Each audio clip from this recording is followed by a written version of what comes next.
Good afternoon, everyone. Good afternoon. We're going to go ahead and call our regularly scheduled board meeting to order. It is 4 p.m. on Tuesday, August 26th. Welcome. Thank you for joining us. Thank you, board colleagues, Dr. Stubblefield, to all of our staff that are present and guests that are present in person or online. Welcome. Thanks for being here with us. As we do at every board meeting, I'll read our board norms and protocols. We agree to respect differences of opinions in making decisions for the district, to follow best practices in managing the superintendent and the management of the board itself, to stay on task when conducting business for the district, including while at board meetings, to never surprise the superintendent or each other when conducting official business of the district, to read these norms at the beginning of each board meeting and at board workshops as a reminder of how to conduct our meetings, to continually self-check to determine if we're following our norms when conducting district business. Again, welcome. Thank you for joining us. Ms. Smith, roll call, please. Yolanda Clark. Yolanda Clark, present. Randy Lopez. Randy, present. Robert Mylan Jr. Wanda Brownlee Page. Wanda Brownlee Page, present. Rachel Russell. Rachel Russell, present. Dr. Nguyen. Dr. Nguyen, present. Thank you. Thank you, board. Is there a motion to approve today's regular agenda? So moved. Second. Moved and seconded. Any questions or discussion? Ms. Smith? Yolanda Clark. Yolanda Clark, yes. Randy Lopez. Randy, yes. Robert Mylan Jr. Wanda Brownlee Page. Wanda Brownlee Page, yes. Rachel Russell. Rachel Russell, yes. Dr. Nguyen. Dr. Nguyen, yes. Thank you. All right, thank you. Okay, board, we're going to go right into our agenda. First, would entertain a motion to recess to executive session to discuss matters on non-elected personnel to protect the privacy interests of parties involved under COMA, to include Dr. Stubblefield, Mr. Goheen, Dr. Pegram, Mr. Hansford, and Dr. Jones. So For 5 minutes, going in at 4:04. So moved. Second. Moved and seconded. Questions? Ms. Smith? Yolanda Clark. Yolanda Clark, yes. Randy Lopez. Randy, yes. Wanda Brownlee Page. Wanda Brownlee Page, yes. Rachel Russell. Rachel Russell, yes. Dr. Nguyen. Dr. Nguyen, yes. Thank you. Thank you.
Hold on, just Robert Mylan Jr. Yes. Thank you. Thank you. All right, motion to recess to executive session for consultation with the attorney on matters which would be deemed privileged in the attorney-client relationship under COMA to include Dr. Stubblefield, Mr. Goheen, Dr. Jones, Mr. Hansford, and Dr. Pegram, going in at 4:15 for 10 minutes. So moved. Moved by Ms. Russell, seconded by Ms. Brownlee Page. Ms. Smith. Yolanda Clark. Randy Lopez. Randy, yes. Robert Mylan Jr. Allen Jr., yes. Wanda Brownlee Page. Rachel Russell. Dr. Nguyen. Thank you. Thank you.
session, please.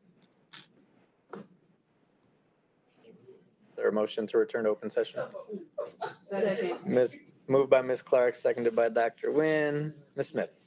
Yolanda Clark. Randy Lopez.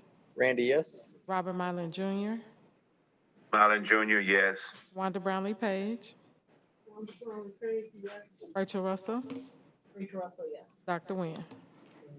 Thank you. Motion to recess to executive session for consultation with the attorney on matters which would be deemed privileged in the attorney-client relationship under COMA to include Dr. Stubblefield, Mr. Goheen, Dr. Jones, Mr. Hansford, Dr. Pegram for 15 minutes going in at 4:20 or 4:28. So moved. Second. Moved by Ms. Russell, seconded by Ms. Clark. Ms. Smith? Yolanda Clark. Yolanda Clark, yes. Randy Lopez. Randy, yes. Robert Mylan Jr. Robert Mylan Jr., yes. Wanda Brownlee Page. Rachel Russell. Rachel Russell, yes. Dr. Nguyen. Thank you. Thank you.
session, please?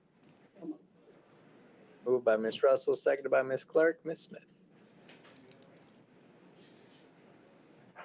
Yolanda Clark, Wanda Clark, yes.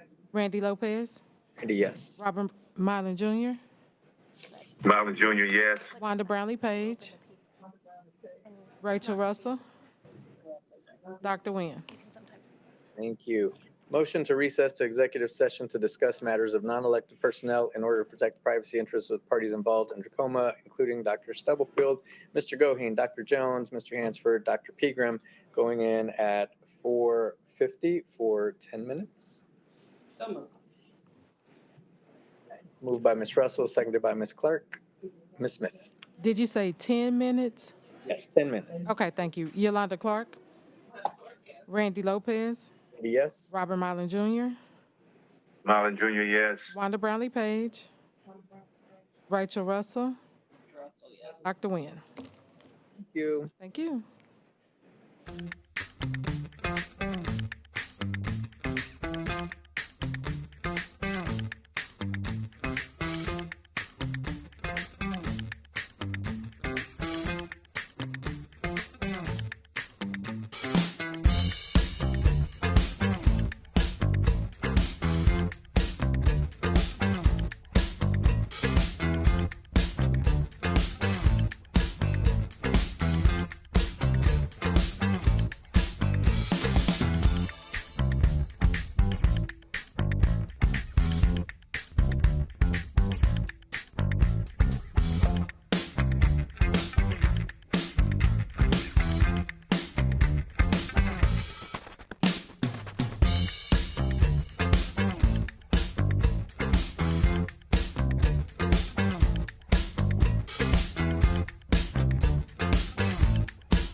All right, motion to return to open session, please. So moved. Second. Moved and seconded. Questions? Ms. Smith? Yolanda Clark, Yolanda Clark, yes. Randy Lopez. Randy, yes? Robert Mylan Jr., Robert Marlin Jr., yes. Wanda Brownlee Page, Wanda Brownlee Page, yes. Rachel Russell, Rachel Russell, yes. Dr. Nguyen. Dr. Nguyen, yes. Thank you. All right, thank you. Thank you all for your patience as we got started and just had a couple of technical difficulties, so thank you. Before we continue with the meeting, if you need an interpreter, we do have language interpreters here available in Spanish and in a few other languages. Please let one of our staff members know, and we'll be sure to have language interpretation available for you during tonight's meeting.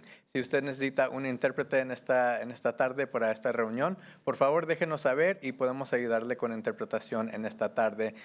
Solo déjele saber a uno de nuestros empleados y les podemos ayudar con interpretación para toda la reunión en esta tarde. So if you do need an interpreter or notice somebody who needs an interpreter that comes in late, let one of our staff persons know, and we'll make sure to make that available. So as we get started, continue with our meeting, we're going to move a few things around just so we can get to some of the sections where we do have some guests present with us so they don't have to sit around waiting for us all afternoon. But first, item on the agenda that we'll take on, and Ms. Smith, keep me honest to make sure I don't miss things throughout the evening. But first is the organization of the board, and we will have the election for vice president. So if you could pass out the forms for election. Mr. Mylan, I know you are remote today. Ms. Smith will be in communication with you directly, and then you can send your vote to Ms. Smith.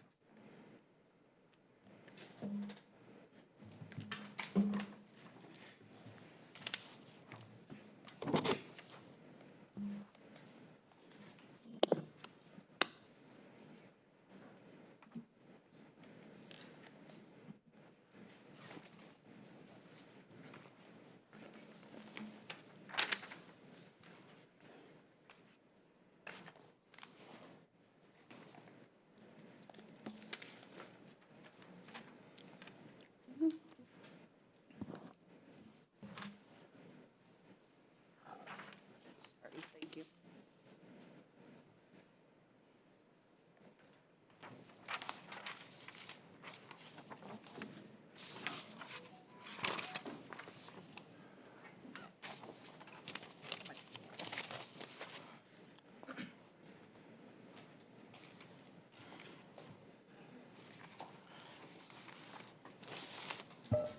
Mr. Mylan has sent a text message voting for Ms. Page.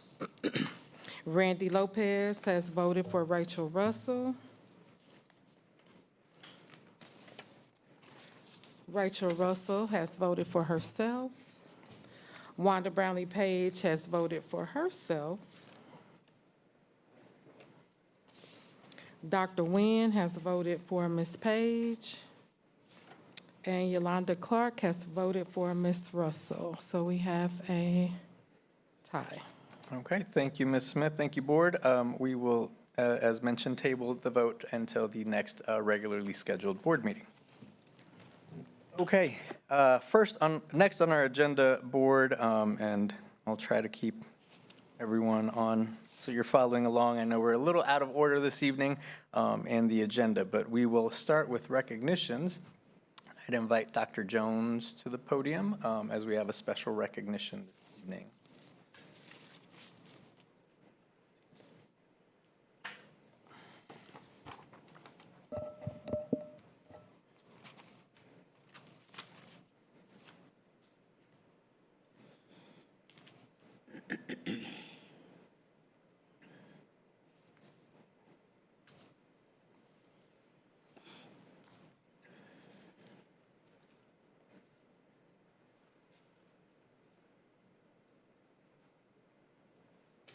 Okay, good evening, board. Good evening. I wanted to make sure that I bring up the proper information that I have for the actual recognition. I'm sorry for the delay.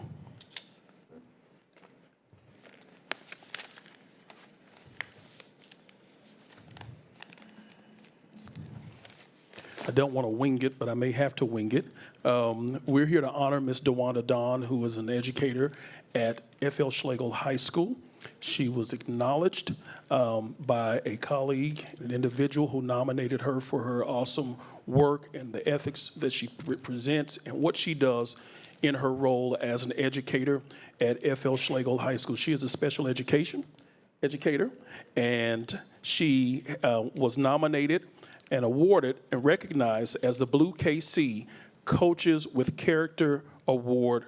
She was the recipient of that. If you will come down, Ms. Don.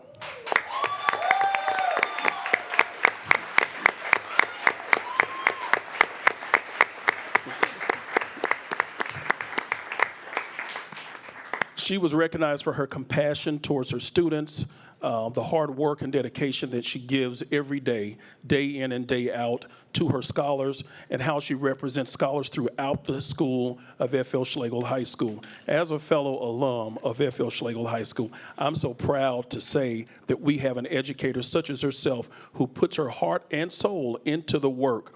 It is about the scholars. It's about doing what is best for the scholars. And she is selfless in her work. Her students, her families would tell you that, and even her colleagues would share that with you as well. And we are so happy that the Kansas City Royals recognize this awesome educator that we get a chance to call a colleague and a friend, none other than Miss DeWanda Don from F.L. Schlegel High School.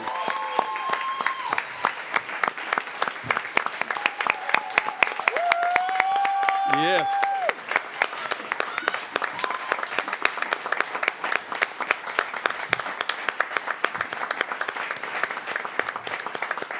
Last week, she was able to throw out the first pitch in a baseball game. I don't know how that ended up, and I won't talk about that. But we know that she's going to continue throwing strikes and doing the great things here in KCK and doing what's best for our scholars. So thank you so much for representing the very best in who we are. Thank you.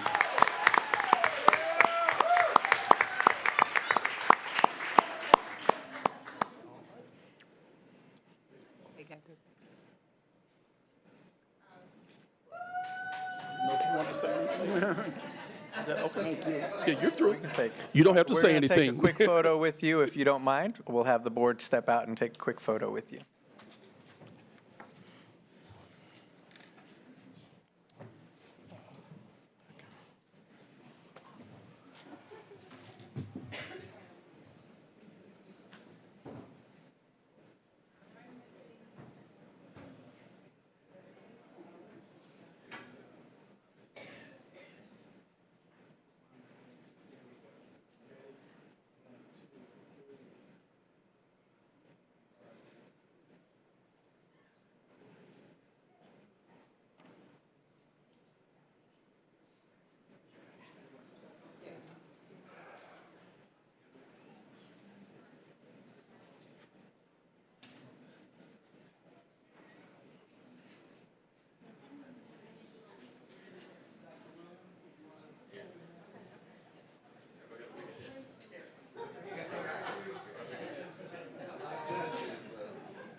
Thank you, and again, congratulations to you and to your entire team on this excellent recognition.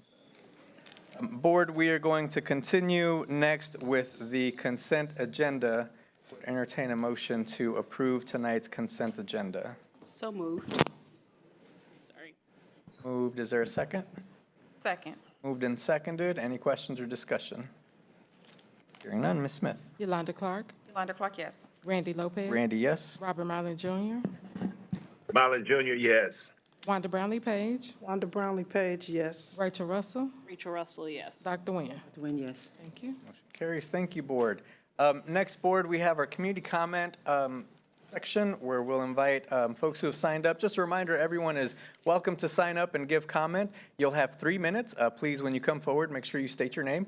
Your time will start at once you begin speaking. I'll let you know when you have about 30 or 45 seconds. I'll try not to interrupt you, but just let you know so you're getting close to time. And then I'll let you know when your time is up. We'll allow to finish your statement, and then we'll end your time there.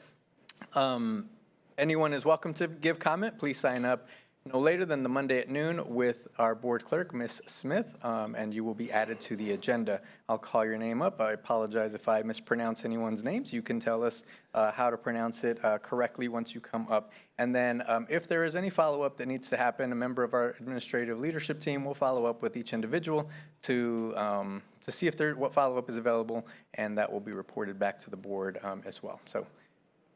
First on our agenda, I'd invite Mr. W.D. Young to the podium.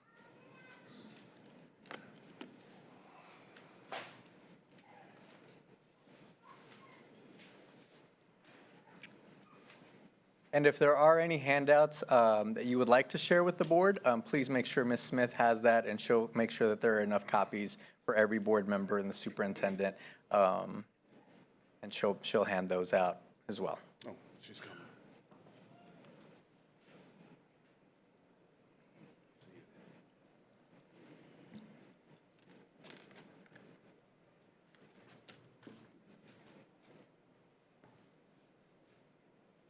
And make sure you speak in the, and I'm sorry, Mr. Young, just if you, when you come to the podium, make sure you speak into the microphone. You can move the microphone around, just so that folks online or in the recording can hear you and everyone in the room can hear you.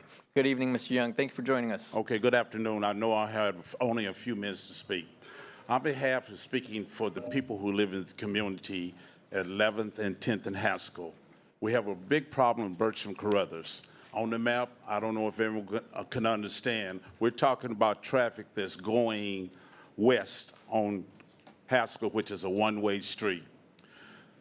This picking up of kids have caused a big problem in the community. Most of the board members have came out. Some needs to come out and see what the problem is. Well, I've been working on this project for 3 years, but all I get is, okay, we'll see what we can do. And then all of a sudden they wanted to try what I had came up with. I suggested that they reroute the the traffic a different way. You cannot have 72 cars coming down a one-way street that has 26 houses, 16 driveways, and having them line up in the middle of the street and wanting us to wait an hour and a half to pick up the kids. And then somebody says to me, well, what about the kids? Well, what about the people who live there 30 or 40 years? They cannot get out of their driveways. There have been arguments. And after a while, there's going to be more upset because we cannot move. Traffic is at a standstill. The city of Kansas City said you cannot have traffic standing in the middle of the street because you want to line up. These people come an hour and a half to line up to get their kids. I made a suggestion that we put the kids on 11th Street facing south. No, excuse me, facing north. Okay, they tried it for 2 weeks at the end of the school year. Then they tried it for 1 week at the beginning of the school year, just 3 weeks. Then you haven't even got the people accustomed of lining up in the proper direction. So I get a call before your last school board, 1 hour before the meeting, stating, Mr. Young, we're gonna go back by a gentleman named Mr. Martin. Mr. Martin said that the school board had voted on that. 1 minute, Mr. Young. Okay, I said, I asked him who were the school board members. Then I called the school board, but they said they had not voted on it. So then I asked him again then, how did you come up? He said he made the decision. So now I'm looking at this, him and the police have made the decision. This here is gonna cause a problem. It was on Waverly and something happened. We know what it was shooting over there. For having these people come down there on Haskell is not doing us any good standing in the middle of the street. So I'm asking, put it back on 11th Street, give these people a chance to adjust. I mean, you got to train them to which way you want them to do. They're not going to get it the first few weeks until you tell them how to level. They come from east, west, north, and south. But having Haskell blocked for an hour and a half and you telling us we have to wait on the kids with 80 kids per person, that's not right. I mean, that's not doing justice to the community. And I'm feeling like they need to rescind this and have it changed back to 11th Street again. Thank you. Thank you, Mr. Young. Are there any questions? Thank you, Any Mr. questions? Young. And this is a one-way So that's what I'm trying to say. When you during have the a board one-way deal, meetings you at the don't get time. everything in and you leave us empty. Next on our agenda, call up Mr. Harvey Lewis.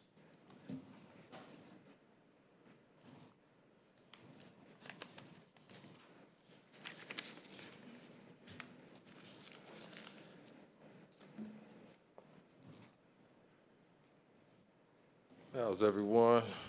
Good My name evening. is Harvey Lewis. I live on 10th and Haskell. Now, I deal with the traffic every day, except on Wednesdays. And I be needing to get to work, and they just block the street, and they say all kind of crazy things to me, and I had to sit there and wait. I done lost 3 jobs behind this traffic. Something needs to be done. What's y'all suggestion? Or can we come up with a suggestion where y'all take all the traffic off Haskell, or maybe just even half of it? That's it. Thank you, Mr. Lewis. Next, I'd invite Mr. Lavelle Young.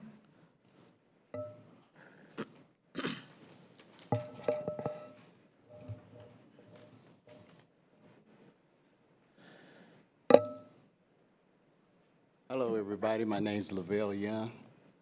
I also stay on 10th and Haskell. And instead of them fixing the problem, it seemed like they push it to another area instead of them fixing it. I was even willing to go along with just like a buffet. When you go through a buffet line, they have it up on both sides so they can have traffic on Haskell and Waverly to get some of the volume off Haskell.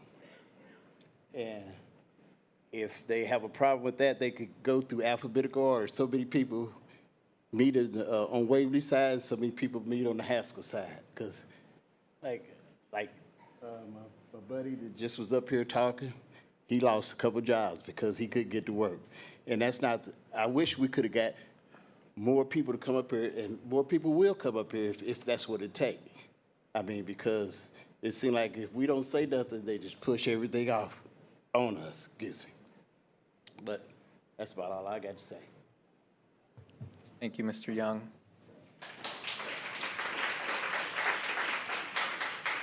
Next, I'd invite Avery Norman to the podium.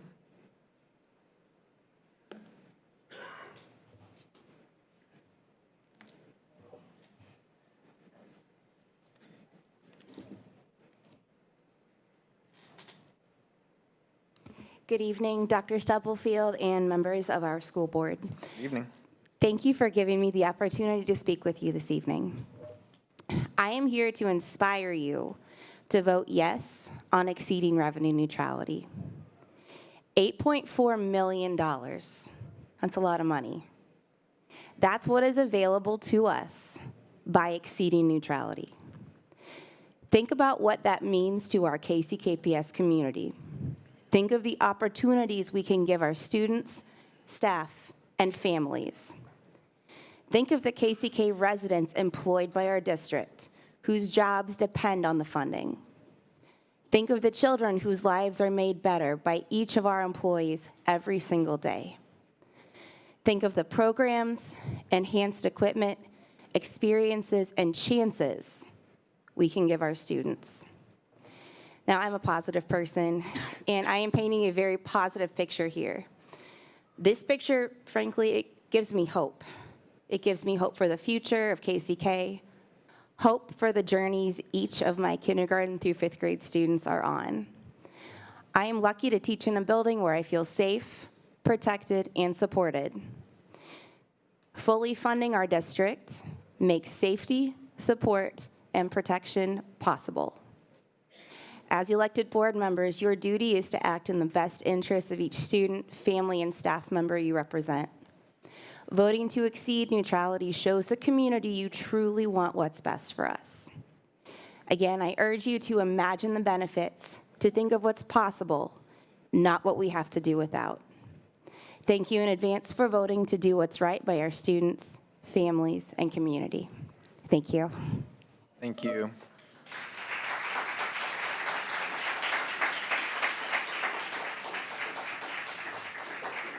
Next, I'll invite Ms. Avery Gomez.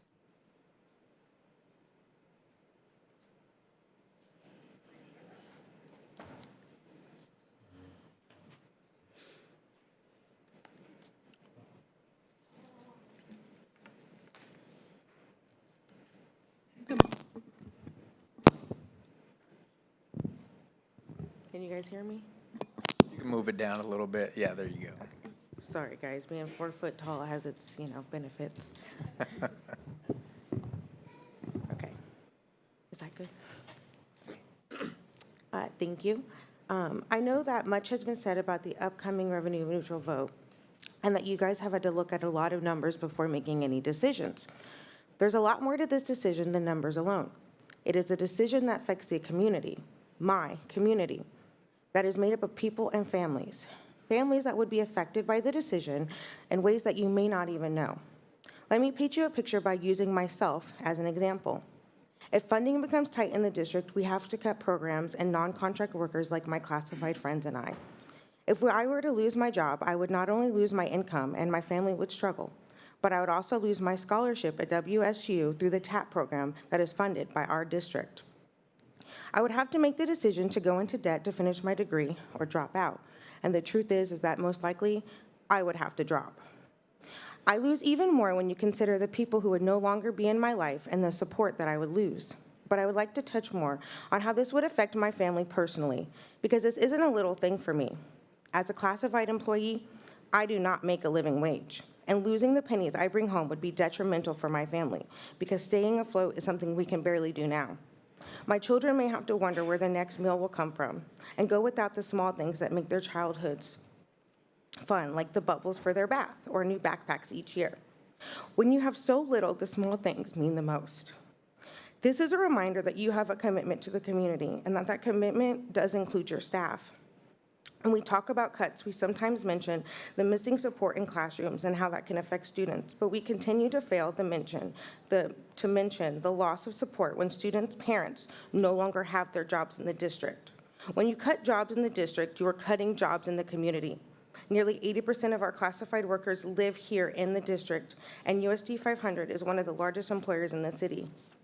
I know you understand how large of an impact you can have, but I want to remind you of all the ways that affects the community, and then offer our perspective before you vote on this important issue. Thank you. Thank you.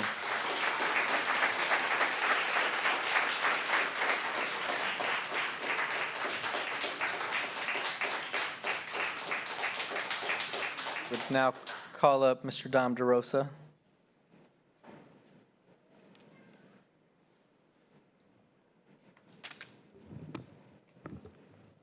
Good evening, Dr. Stubblefield and the Board of Education members. Good evening. Thank you for the opportunity to speak again on behalf of our students, our families, and our staff. As you prepare to vote on whether to exceed the revenue neutral rate or adjust the mill levy, I would like to raise one central question. How will this decision directly impact our classrooms, our services our students rely on and deserve, and our educators? If the district does not exceed the revenue neutral rate, what programs and supports for our students is the board willing to risk? Will we see a reduction in student transportation, free and reduced lunch programs, field-based learning opportunities, or staff positions?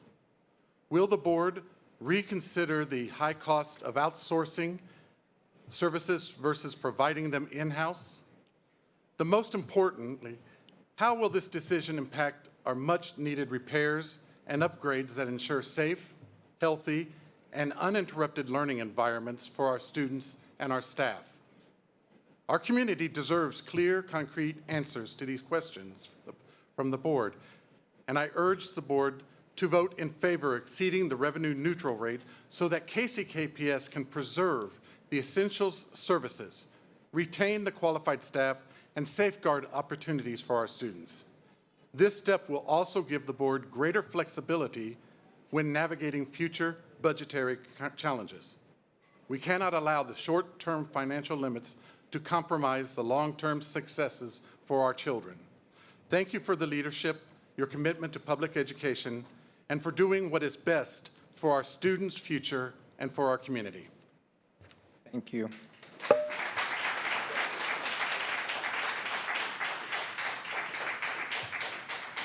Next, we'll invite Mr. Terrence Maddox to the podium.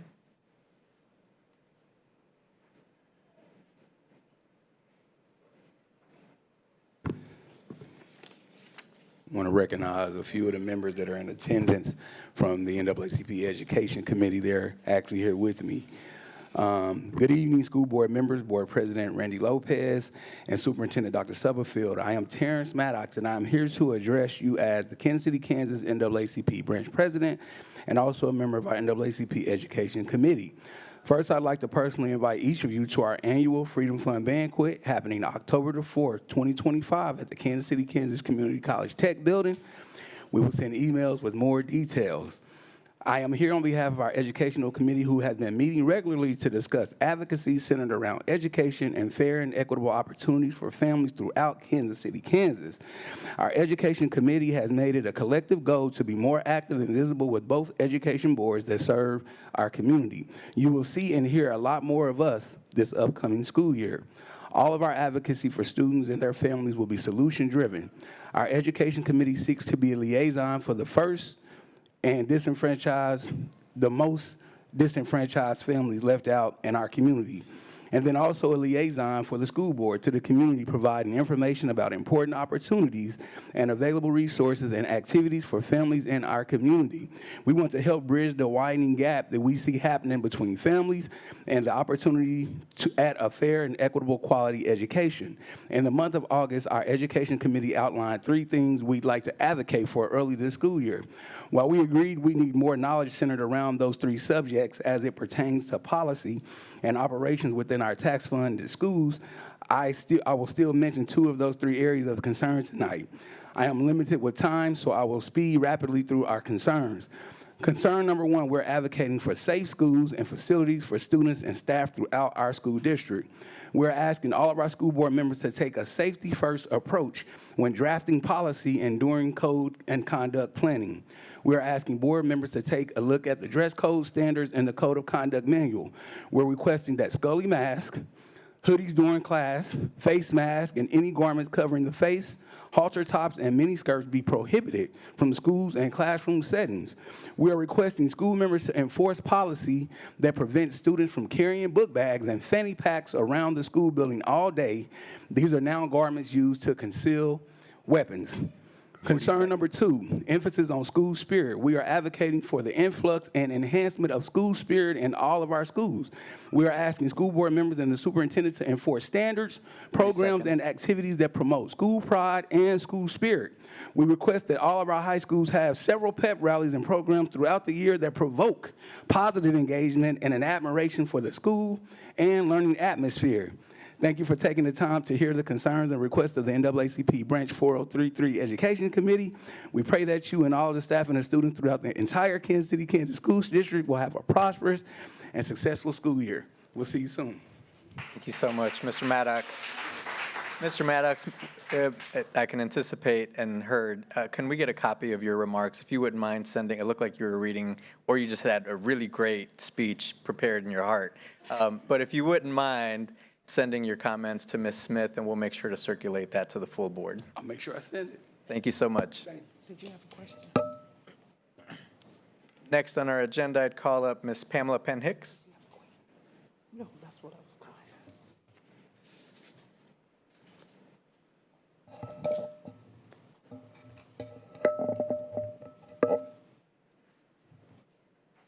Before I get started, may I share something with the board? Ms. Smith.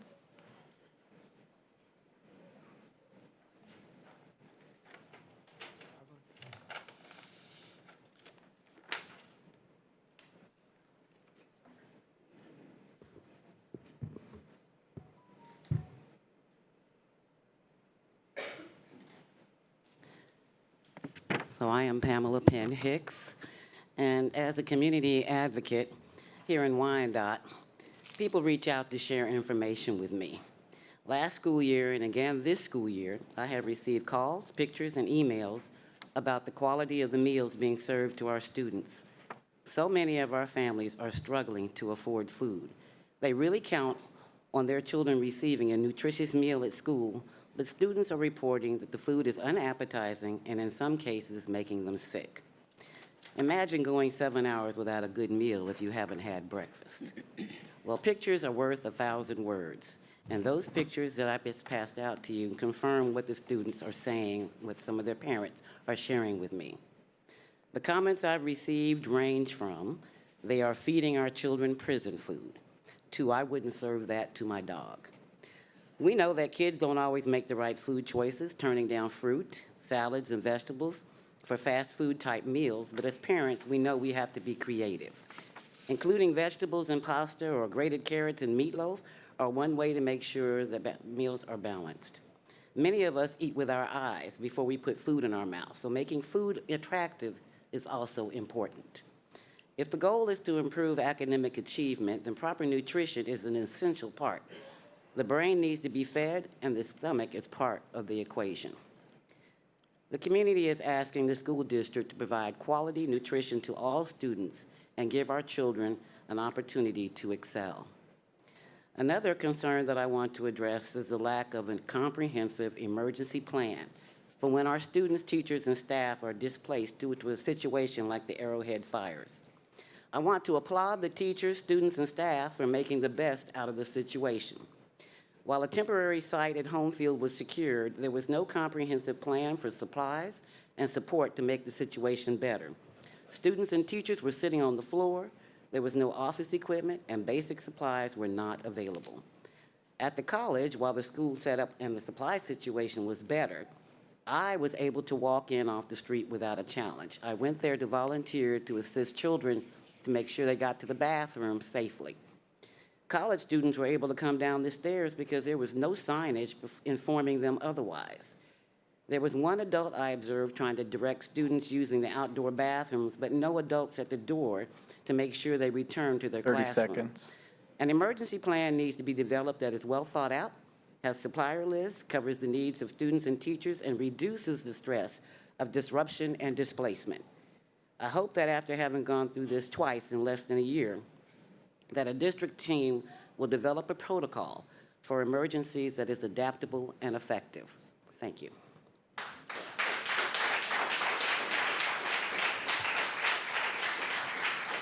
Thank you, Ms. Hicks. Just make sure.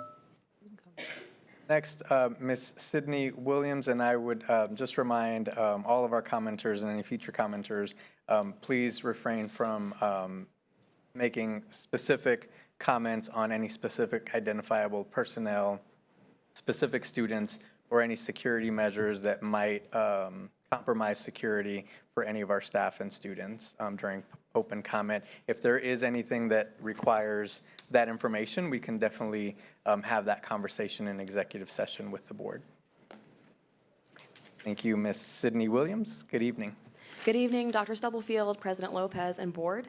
My name is Sydney Williams, and this is my 6th year teaching vocal music at Arrowhead Middle School.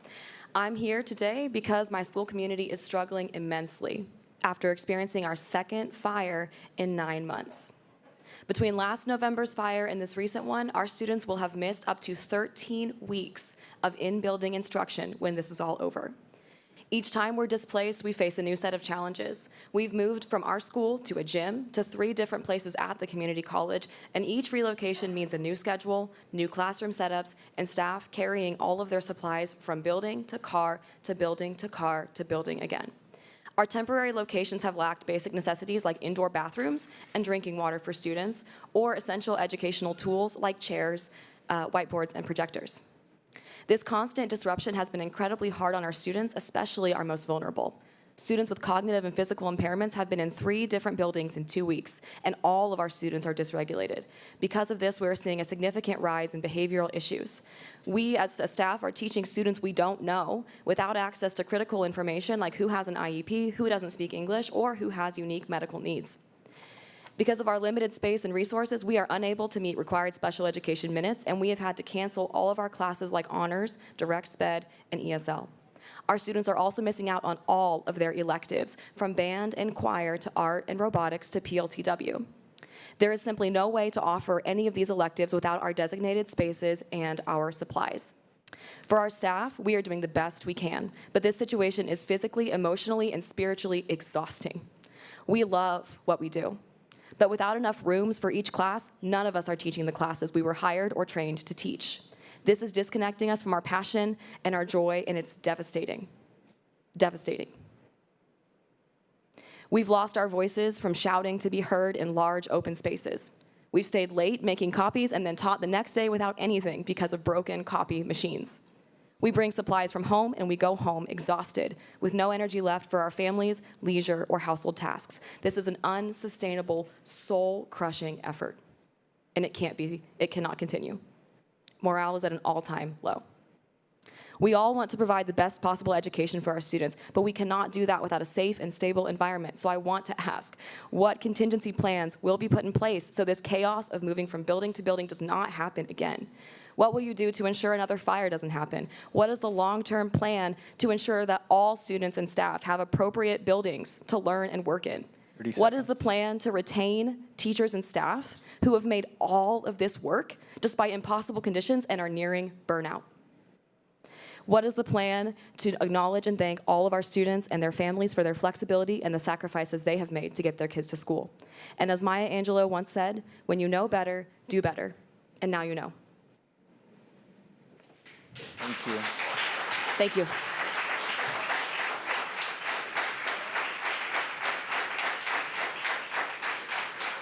Thank you again to everyone who has signed up to speak. Thank you for sharing. And as mentioned, a member of our leadership team will follow up with you directly if there's any follow-up that should happen or needs to happen, and then will be reported to the board. Thank you.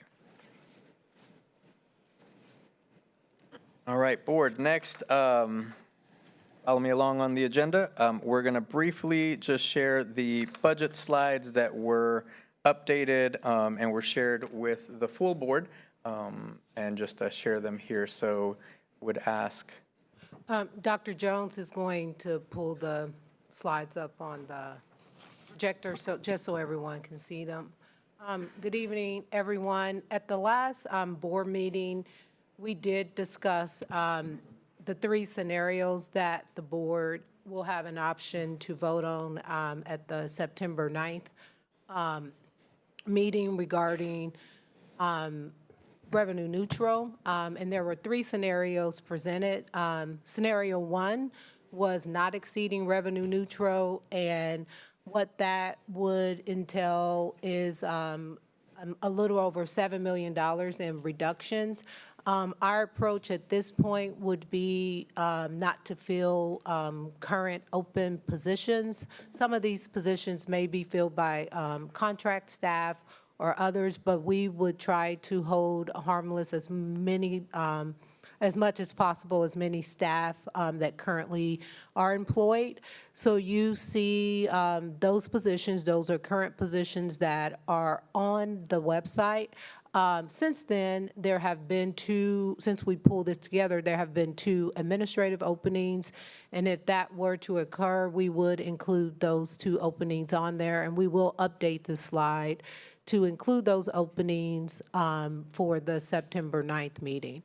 But in addition to that, we would also have to RIF FTE and cancel whatever contracts that we are able to cancel given the contract language.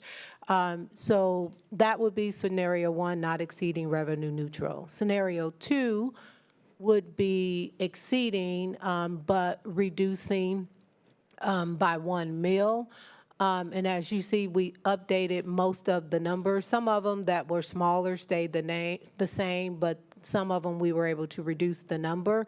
And again, we would include the 2 administrative positions that just came open within that, and as well as the same scenario with rifting staff and or canceling contracts. I will share, so there's no confusion about just how it works. Certified staff, and that includes administrators, teachers, anybody who has a certified contract. That basically means you have either a license with KSDE or you have a contract saying that you are a certified staff member. Each year, there is a deadline, Greg may be able to tell me the date, that at that point, if you have a contract, your contract is guaranteed for that year. So certified staff who currently have a contract would not be included in the rifting process, and that's not the board or administration giving them priority, that's the law. So that's why those will not be an option. Scenario 3, which there's, if you go back and look at the other slide, and it shows the adjustments that we have made, like the reductions we made previously, is what we have planned for and what we can, we're already have in place for the year, and that would be exceeding revenue neutral. And we've already had adjustments, agreed on salary increases, and other things that the board has already committed to. And that would be, that's our recommendation to continue with scenario 3. The board does not have to take any action. We just wanted you all to have that information prior to you actually having to vote, because it was requested that we share it. And we can answer any questions if you have them. For clarity, I just want to make sure, because I don't want to assume everyone knows, when you say RIF, what does RIF stand for? RIF means reduction in force. So there would be individuals that we would have to have a conversation with about, unfortunately, we would no longer have the budget to continue their positions. And that does not include certified staff who have contracts, because their contracts are guaranteed by law. Ms. Russell? So I have a couple of questions that were asked from the community that I think the first question is for you, Dr. Stubblefield. So when we have up there the numbers, I think one was 50 and one was 25 as it referenced to certified teachers or educators, I can't remember what it said up there. Does that budget for the proximity teachers? Because if I understand the question, proximity teacher, are those current vacancies for proximity teachers? Do you get what I'm saying? Yes. Okay, so if we do this, we would not be able to replace the proximity teachers because they would be a part of that number. Some of them would, but there are some positions that are not filled by proximity teachers, but that's where, in the contract with proximity, we can end it at any time, so it would possibly impact that. With that reduction, because we plan for class sizes based off that, so while we know we have some situations where there are some doubling up, it would increase class sizes because depending on where those positions are, yes. Okay, and then Greg, I think my second question is for you. So if I'm understanding, so we talked about certified staff, contract staff. Our current contracts do not have an out clause for the district that would not exceed the overall price of the contract. Is that what we're saying? I'm not sure what contracts you're referring to. So for administrators, so in an administrator contract, there is not a clause that allows the district to rescind the contract with a number that exceeds.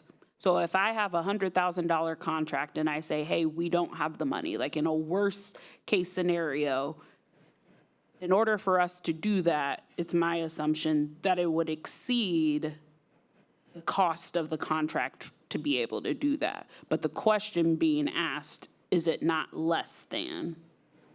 So for administrators and for certified teachers, those contracts are governed by the continuing contract law. So it's not really a contract language question. Those contracts are entered into by the district and are automatically renewed, if not non-renewed by the non-renewal date, which I think is the third Friday in May for the district. And so any contract that was not non-renewed was automatically renewed for a one-year term. You could still terminate the contract for cause for any employee, but that would have to go through a cause provision, and you'd have to move forward on that basis. So I guess I'm still not So sure. I'm not sure I'm talking answering your about, question. so I don't think we're talking about union people. I think we're talking about people outside of union folks, not the certified teacher contract, talking about like central office staff or like principals. Right, but those administrators are certified employees too. They're not under the union contract, but they're governed by the same statute. Okay. It's not a contractual issue. I guess I'm just trying to make sure. And I think you answered it through the clause or the cause process is what you're saying would then be a part of that process. Right. I think the question is, there's no way for us to get out of contracts. That's what I think the question is. I mean, I'm not going to say there's no way to ever get out of a contract. Okay, I think that's the response, but I think it then there are other things, and I think some folks believe that we are saying that there's no way for us to get out of certified contracts, and I want to be clear that there probably is a process, but it would be more, we'd have to use more resources in order to do that. Yeah. From a legal perspective There would be legal impediments to getting out of those contracts. Correct. Thank you. Dr. Nguyen. Right, let me follow that same line of thought. RIF means reduction in force. Once the RIF policy is invoked, does that not override a contract if those conditions are met? Well, it would depend upon the contracted issue. So, for example, there's a reduction in force provision even in the negotiated agreement for certified employees, whether that would be triggered or in effect, and what the outcome of that would be. There's too many variables to tell you one way or the other how that would go. Right, but along the line that Ms. Russell was noting, that a reduction in force could result in one having a contract also be, for lack of a better word, let go. They could be let go. The question would be, what would that cost? Would we have to pay the whole contract out? Right. Or would it? Okay, so depending on the terms of the contract, but depending on terms of the contract, RIF could override a contract. I mean, there's specifics for every contract. Yeah, I mean, I don't know if the RIF would overrule a contract. It doesn't, I mean, just because somebody has a contract doesn't mean we can't end the employment. That's the question. Right. That if reduction in force is proclaimed, I have a contract, that position may no longer exist. Right, and then the question would be, to what extent would we have to pay that person for the Correct, balance of the okay. contract? And the second question is for you, Dr. Stubblefield. On scenario 1 and scenario 2, you're talking about a certain amount of certified teachers. Well, let me ask you this. Explain that figure. 50 certified, scenario 1 reductions, 50 certified teachers, 3.6 million. We take the average teacher salary of $65,000 and like benefits, yeah. That's where it comes from. Okay. But we have, and correct me if I'm wrong, between 147 and 200 vacancies, correct?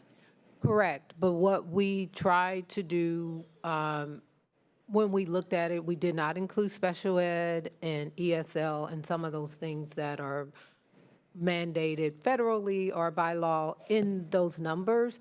And we also try to account for, as much as possible, some of the contracts that we do have in place so that it would be the least Harm, maybe. harm done, yes.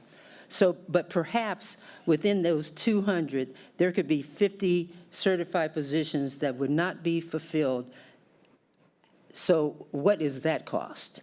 That would still be a 3.6 million cost? 50 is 3.6. There were some that we didn't include. Like, we looked at it, so we have 41 sped openings. That's not in that 50 number. Okay. So we would still work to, and I don't know if that's the right number. I'm just saying that so nobody won't quote me. Right, and I'm Yeah. just saying, So could there be a situation where you do not fill 50 and it doesn't cost?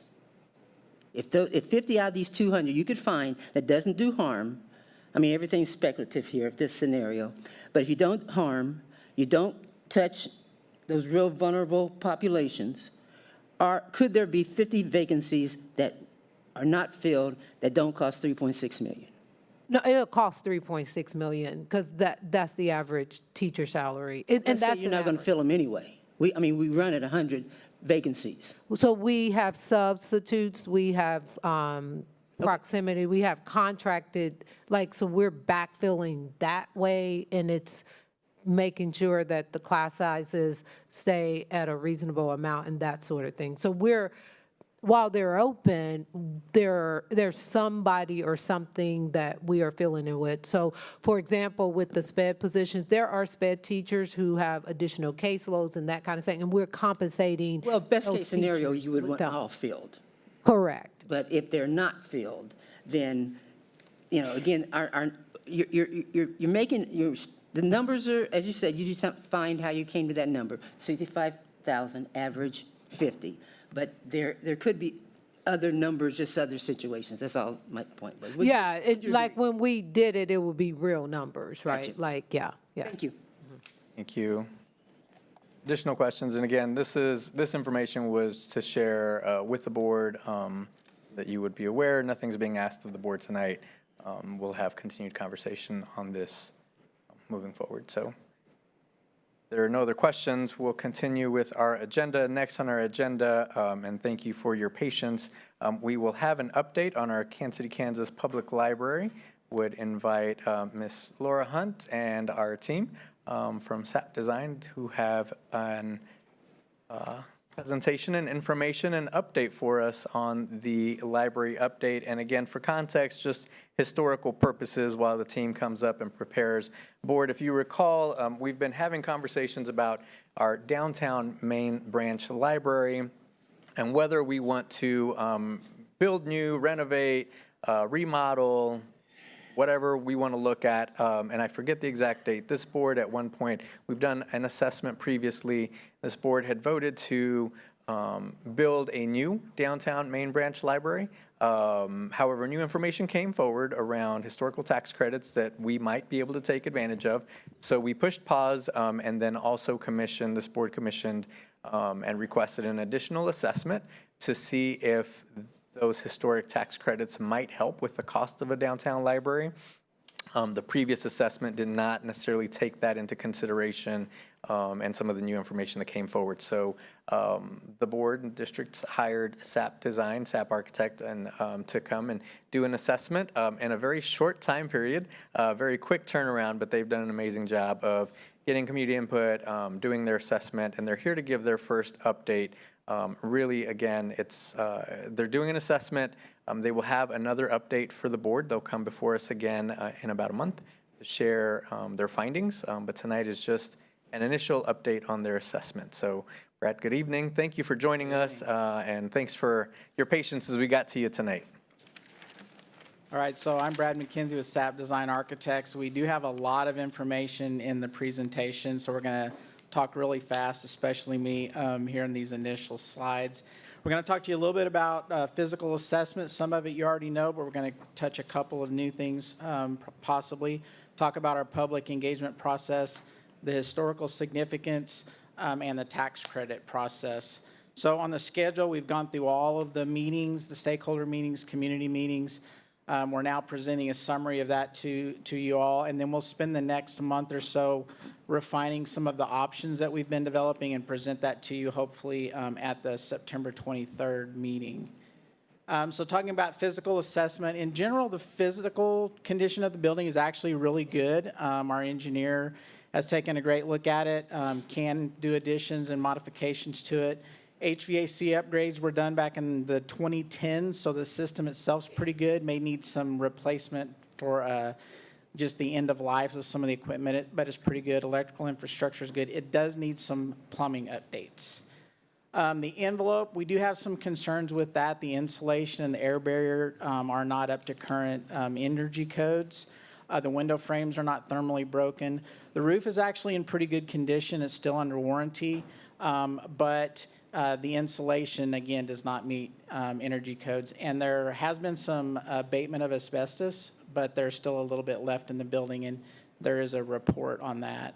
One of the big things is from a code perspective, in order for the building to be compliant with the building codes and functions of the library, a fire suppression system has to be added. There are some issues with the stairs, with some things that are not up to code, with some railings, and you can see in the bottom middle picture, that's one of our summer interns where he's almost bumping his head. So that doesn't quite meet code. One of the things that we did look at is that central stair that's in the building can come out. It's not part of the egress, so that could help with things depending on what option we go through. We also need to look at some of the occupancy, and there's some signage that we need to deal with. ADA, in general, the building does meet the minimum codes for ADA, but there are plenty of areas where it doesn't.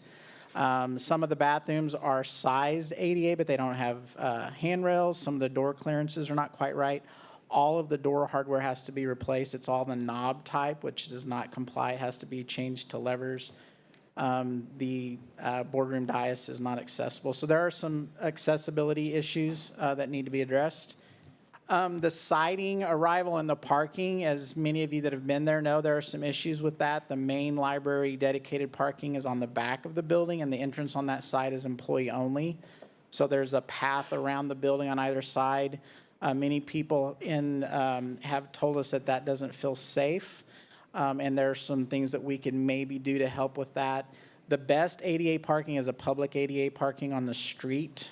The ADA parking in the back is not technically compliant because of the path that you have to take.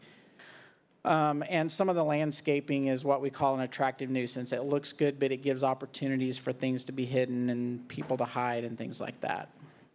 Security is also an issue. Because the front has two doors, one of the doors isn't used, the stairs are open. There's some issues there. The upper floor is restricted use, and you have to have a key in some areas. Some of the staff noted that if they go downstairs, they have to go outside, back around to the back door to use their key card to get in. So there are some key card issues as well. And then some of just the sight lines in the building are not great. This is a big thing that we spent a lot of time looking at, and Steve is going to talk to you a little bit about some of the community or some of the stakeholder input, and we'll probably touch on this. The building has a lot of inefficiencies from a library perspective.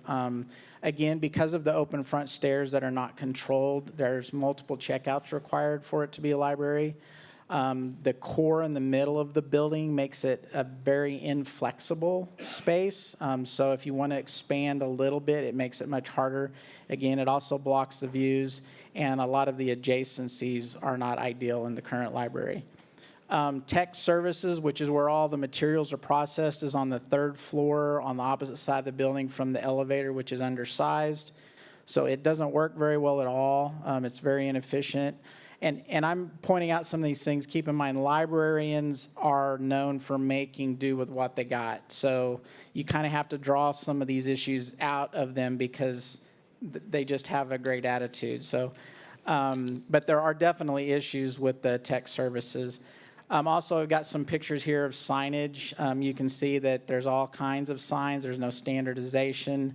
Most of it's not ADA compliant, and most of it is English language only. So there's definitely a lot of improvements that need to be done with the signage. I went through that really quick. If there's any questions, I'm happy to take them now, or we can do it at the end, and then I'll pass it off to Steve Potter. That's okay. President Lopez and members of the board and Superintendent Stubblefield. I'm Steve Potter. I am the principal for Potter Training and Consulting, and I was brought on board to help with the community engagement and learning a little bit more about the demographics and the sort of the environment in which the library operates. Want to click on the arrow? Okay.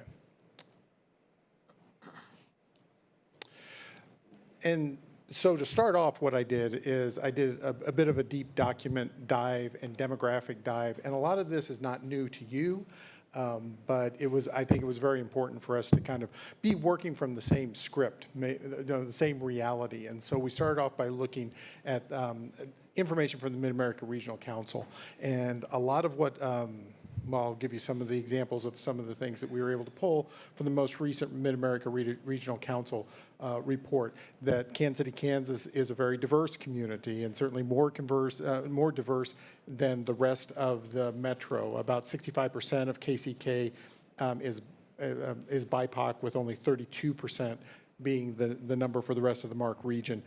Population increase. Kansas City, Kansas is going to increase by about 11,000 people between now and 2050. It's a multilingual community, which Kansas City, Kansas has about 4 times the households with limited English proficiency versus the rest of the MARC region.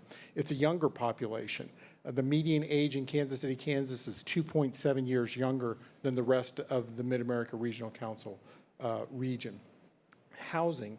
Kansas City, Kansas has almost twice the amount of unoccupied housing compared to the rest of the MARC region, and median housing values are about $120,000 less than the rest of the MARC region.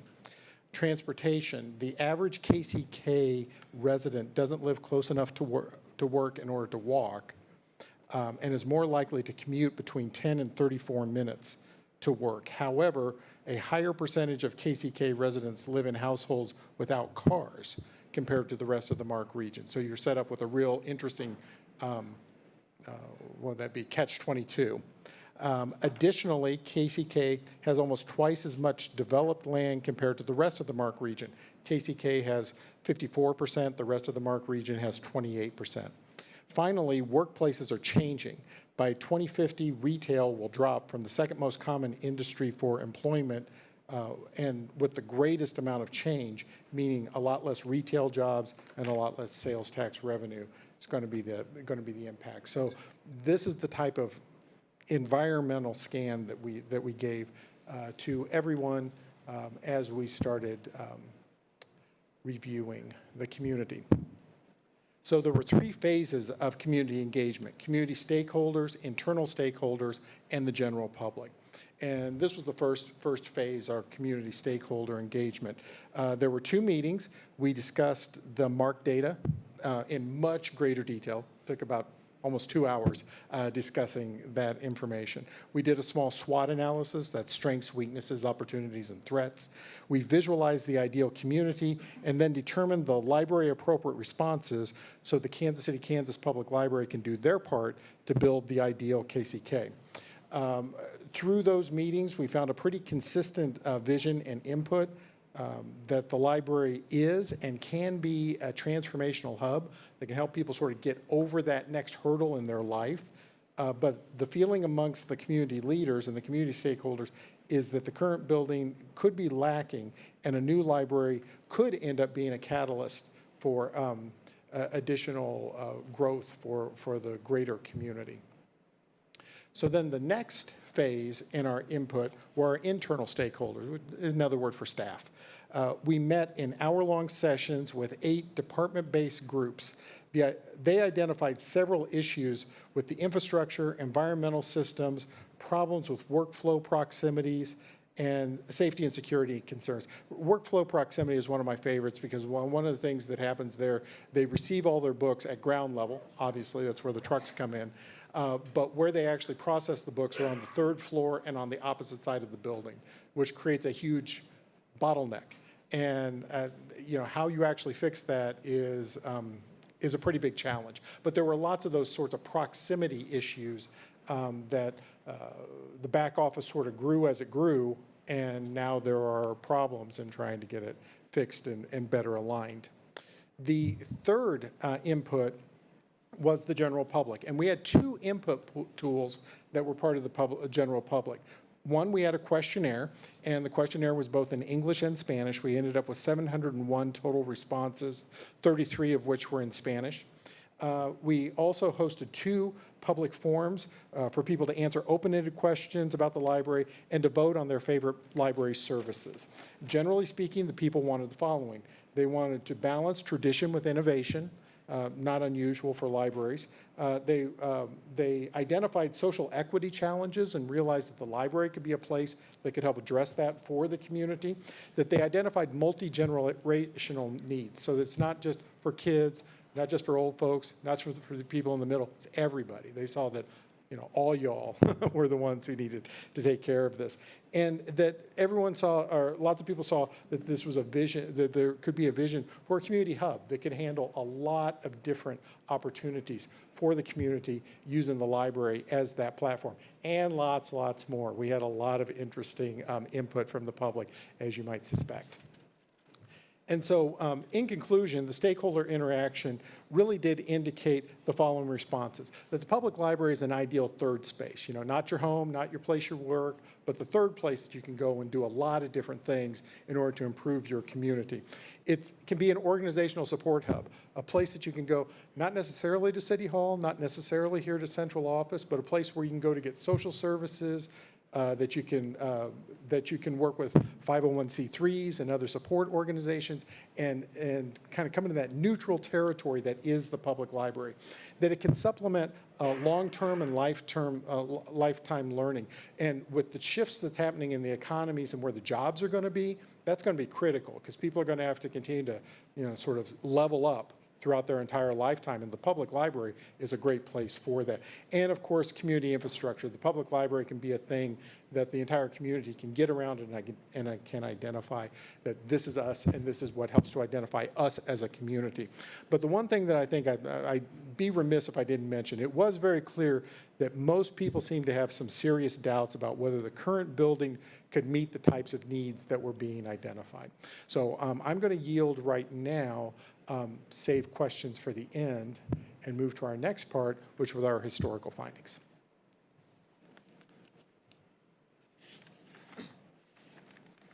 Thank you, Steve. My name is Justin Roth. I am a project architect with SAP Design Architects, and I'm going to talk a bit more about the details of what exactly makes this building historic. The building is part of a contributing factor to the downtown historical district. And obviously, looking from the outside in, one of the more publicly accessible portions of that is the front facade that faces Minnesota. There's a bit of a revision as we discuss this a little bit further that actually it might actually wrap around the corners to see this pediment up on top of the third floor. Really, that architectural motif wraps around the corner, so really that seems to be one of the more important visible aspects of the building. We have a bit of a stoplight color coding going on with this presentation, where green is it's fair game. We can make modifications with very little effort. Yellow is a place where we need to take some caution, and red is spots where we really probably should leave it as is to maintain its historical fabric. So utilizing that logic for stepping into the interior, again, the more public-facing elements are the areas that we really need to pay attention to. So this, the big red box on the lower right corner is the first floor. This is the main reading room, the main stacks. It's the most publicly accessible space in the building. And that's the spot where we really have to pay attention to the historical character of that zone. Going upstairs, you go through the main stair up to the upper levels to the second floor, that main stair lobby. These areas in yellow are a bit more of a functionally historic element. They're less about the physicality of the building, less about the materials and how it was constructed, and more about what happened in those rooms. So on the second floor, the upper right corner, the northeast side, is actually the original library director's office. Just south of it, there's a bit of a triangle-shaped room, is an auditorium space where things were presented over time, and is still utilized today, actually, to have meetings and show show movies and whatnot for the public. Again, going back up that central stair, which is a historical element that we need to maintain, you go up to the upper floors where you have the original boardroom, where meetings like this took place in the past. And so again, it's a bit more of a functionally historic room. The room itself is, it's a room. It's not necessarily architecturally significant outside of a few of the paneling and that kind of thing. But really, it's what happened inside that space. And then again, the upper left corner, the northwest corner was the former superintendent's office. And again, it's more of a, that one has a bit more character to it with wood paneling and those sorts of things, so it's a bit of in the middle. So another key word to remember here, a key phrase, is the cumulative effect. We have this red, yellow, and green color coding. Now say we want to go in and modify one of these red areas or one of these yellow areas. We need to come up with a plan and discuss that plan with the organizations that be the State Historic Preservation SHPO and the Landmarks Commission to discuss with them if that modification would be appropriate to maintain the historical significance. So for instance, we wanted to move a doorway over to another spot. If we did that, would it be possible to maybe remove this wall over here and these sorts of things? It's a bit of a negotiation, and it is somewhat subjective. So in our next phases, as we're developing these scenarios, we'll get into those kind of situations. So moving into some greater detail, I mentioned the stair, and the first floor lobby is where that stair really initiates with the marble walls that are full height marble wainscot, terrazzo floors, and these glazed windows that have a bit of original stained glass, we believe, separating it from the circulation desk.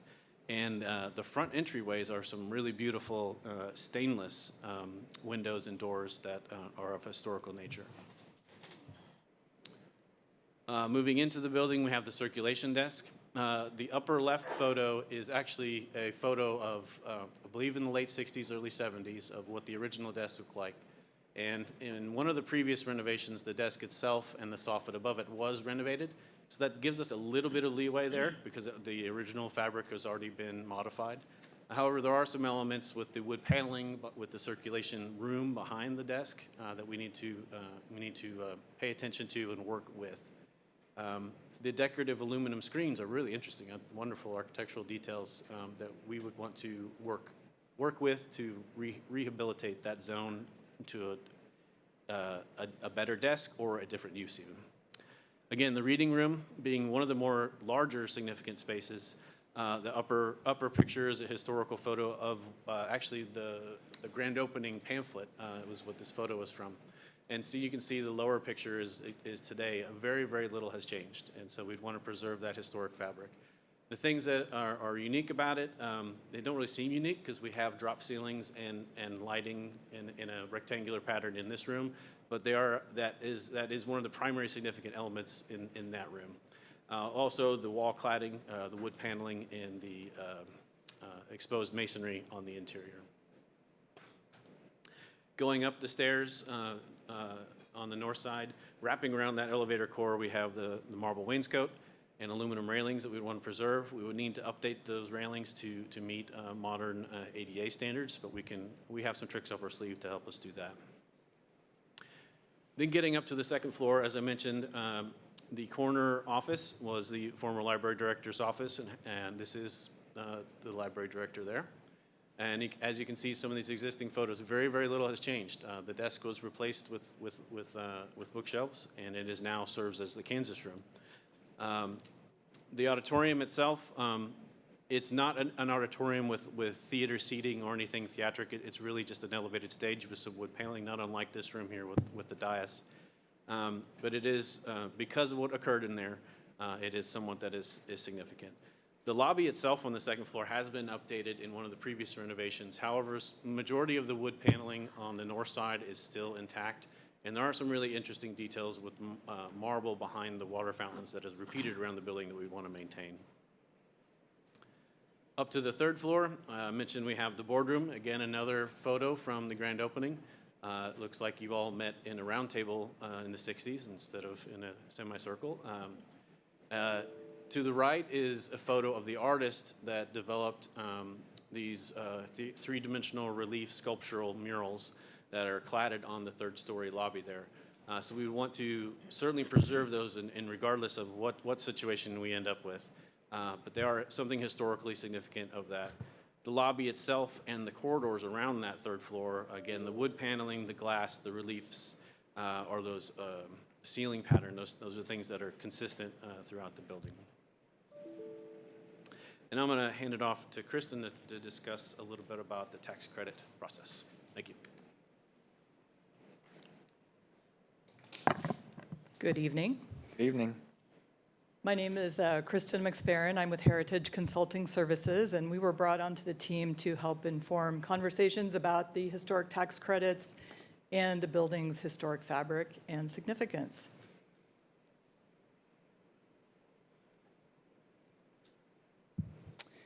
So the building is located in a state historic district. The downtown Kansas City Historic District is officially listed in the Kansas Register of Historic Places as of February 3rd of last year. That it is a contributing resource to the district, and that means that you all have access to state historic tax credits should you want to use them. The district is also in the process of being nominated to the National Register, and that document is still being fine-tuned, and we're not sure when it will be officially listed, but it should happen within the next year. And then you would be eligible for federal credits too, if you want, but that's trickier. So the state historic credit is available to nonprofits and government entities, as well as for-profit and private entities. It is not, the federal credit is not available to nonprofits or government entities. So the state credit is worth 40% of qualified rehabilitation expenses, QREs. So the QREs are the permanent improvements that are made to the building within the building footprint, whether or not it's historic fabric or not. So kind of think of the building as a box, and if you turned it upside down and shook it, things that fall out are not QRE. So furniture, fixtures, things like that are not, you would not get credits on that, but everything else you would. MEP, structural, finishes, so that's pretty significant. The credits are certificated, which means they're transferable. So you obviously don't have income tax. And so at the end of the project, when you receive the credits, you can sell them and get that money back. We do have a little blurb on here about the federal credits, but I don't know that that would pertain to you all. You would have to create a for-profit entity in order to access those. Something to talk about later if you think it's something you're interested in.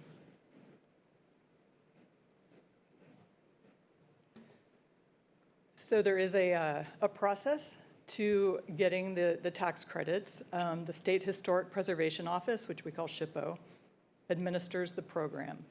And there are 3 parts to the application. Part 1 is easy. It just determines that the building is a certified historic structure that can use the tax credits. Part 2 is the meat of the application, and that you would need about 70% design development set of plans to submit the Part 2. And that's when you describe what is in the building now and what you're planning to do with it. That goes through review at the SHPO office. Takes about 30 days for them to comment, and if they approve it, then you're good to go with your project and do the work. The Part 3 comes at the end of the project, where you document your costs, document the completed work, and then you get your credits.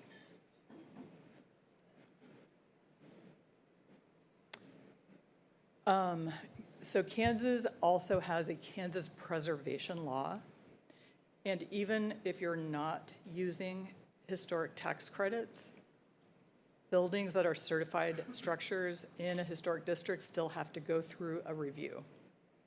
So if you were looking at demolition or major changes that impact in a negative way the historic character of the building, demolition or that renovation are going to be not entirely straightforward. You're going to have to go through a review at landmarks here in the city, and there's a whole process. And ultimately, I think you would maybe be able to get to demolition, but it becomes a political process. And one that I'm not entirely well-versed in, because most of our projects don't go toward the demolition route. We're in the business of rehabbing historic buildings. So just a couple more points about the program.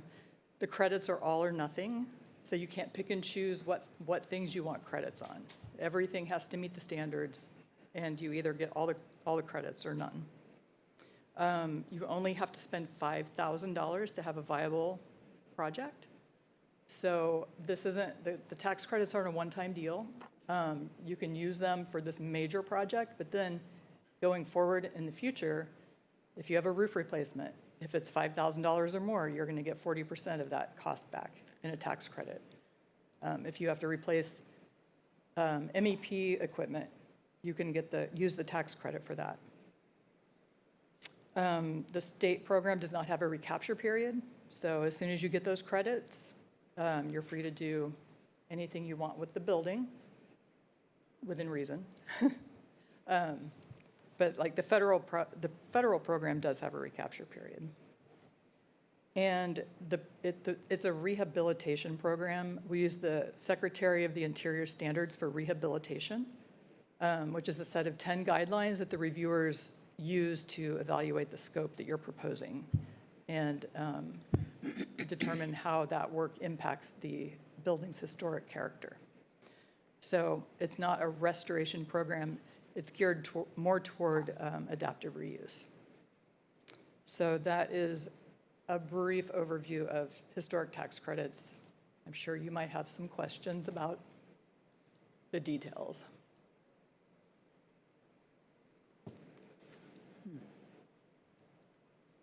So real quick in closing, one of the things that's really important for you guys to think about with the information we just presented, when we're back next month, we're going to be talking about options. And we're going to be talking in more detail how the historic aspect of this building impacts the pros and cons of each option, how you can take advantage of tax credits, maybe options where you decide not to take advantage of tax credits. So this is a really good preface to what we're going to be showing you next time. So with that, are there any questions for any of us? Sure. Thank you, Brad. Dr. Nguyen. Thank you, and I enjoyed attending one of your public community meetings. Let me ask you, you said you had a meeting with stakeholders. How did you identify stakeholders? You know, I don't need no name, we don't need no names now, but how did you identify stakeholders? So there were 3 different groups of stakeholders. I mean, the middle one's the easiest one. The internal stakeholders were identified because... I'm sorry, so, yeah. So which group? I understand internal and I understand the questionnaire. The first The community leader stakeholder group. So those were identified by the library. The library helped us identify who those folks would be. And ideally, it was supposed to be a very broad group, including community service groups, faith community, et cetera, members with a history with the library, public safety, any number of different groups. Now, with our short lead time, it made it a lot more difficult for us to get all the people ideally that we wanted, but we did end up, I believe, with 8 people. 8 people. In the meetings, yes.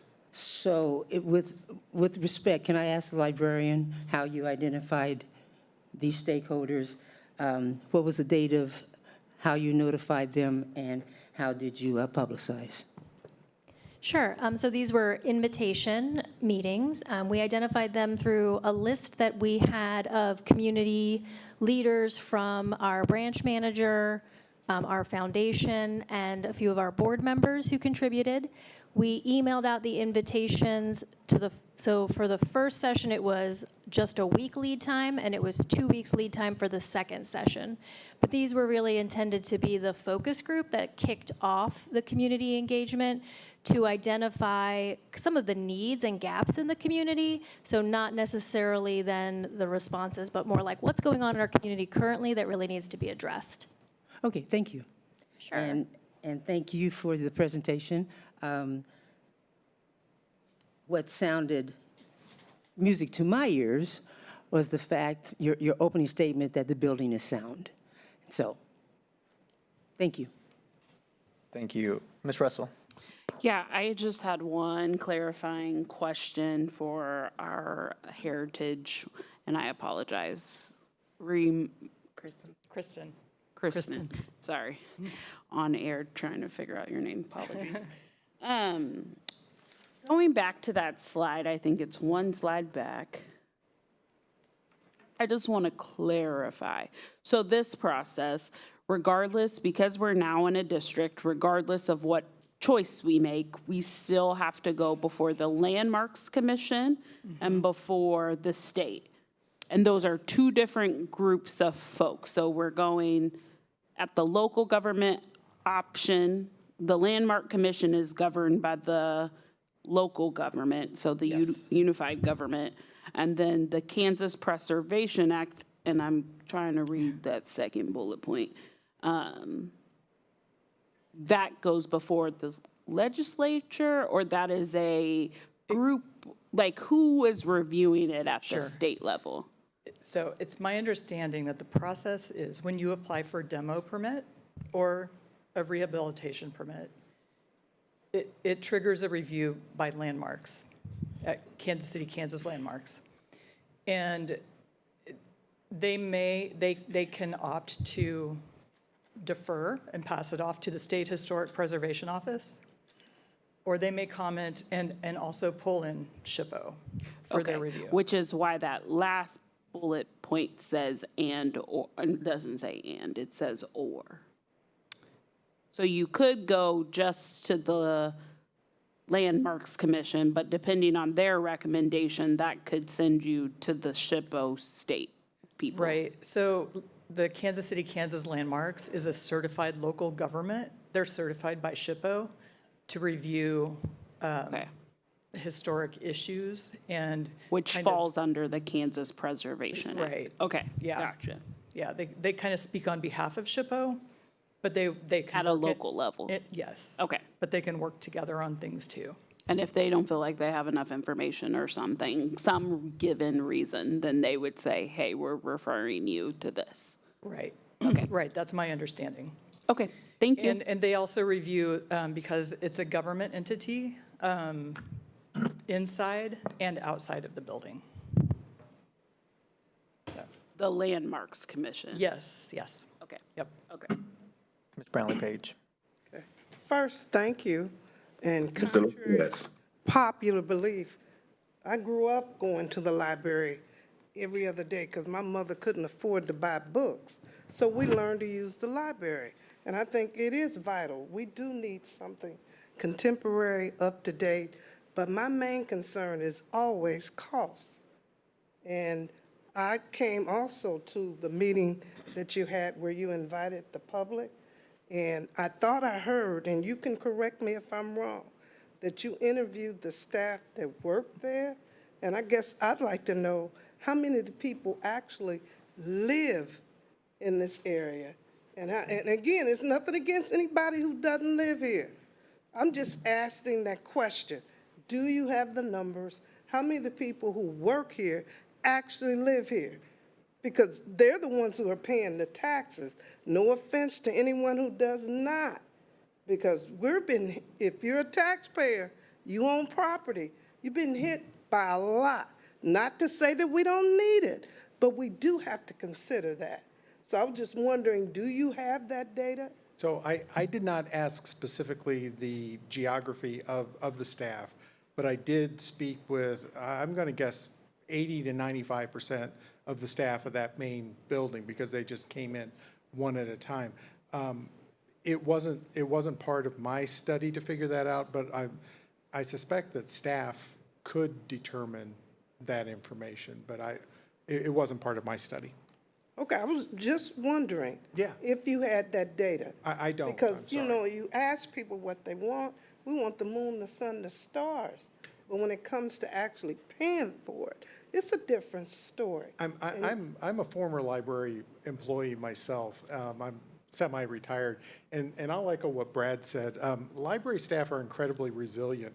They don't want the moon, the sun, and the stars. They want a place that's relatively comfortable to do their job and to be next to the places that they need to be. They're not looking for a Taj Mahal. They're just looking for a place to do good work. Okay, that's excellent. I Yeah, like that. yeah. And then my next question has to do with, again, no offense to anyone, but the current national administration is cutting so many different things. Will this historical society, you think it's going to be here by the time we apply for it to get that? I don't know, because they're cutting everything.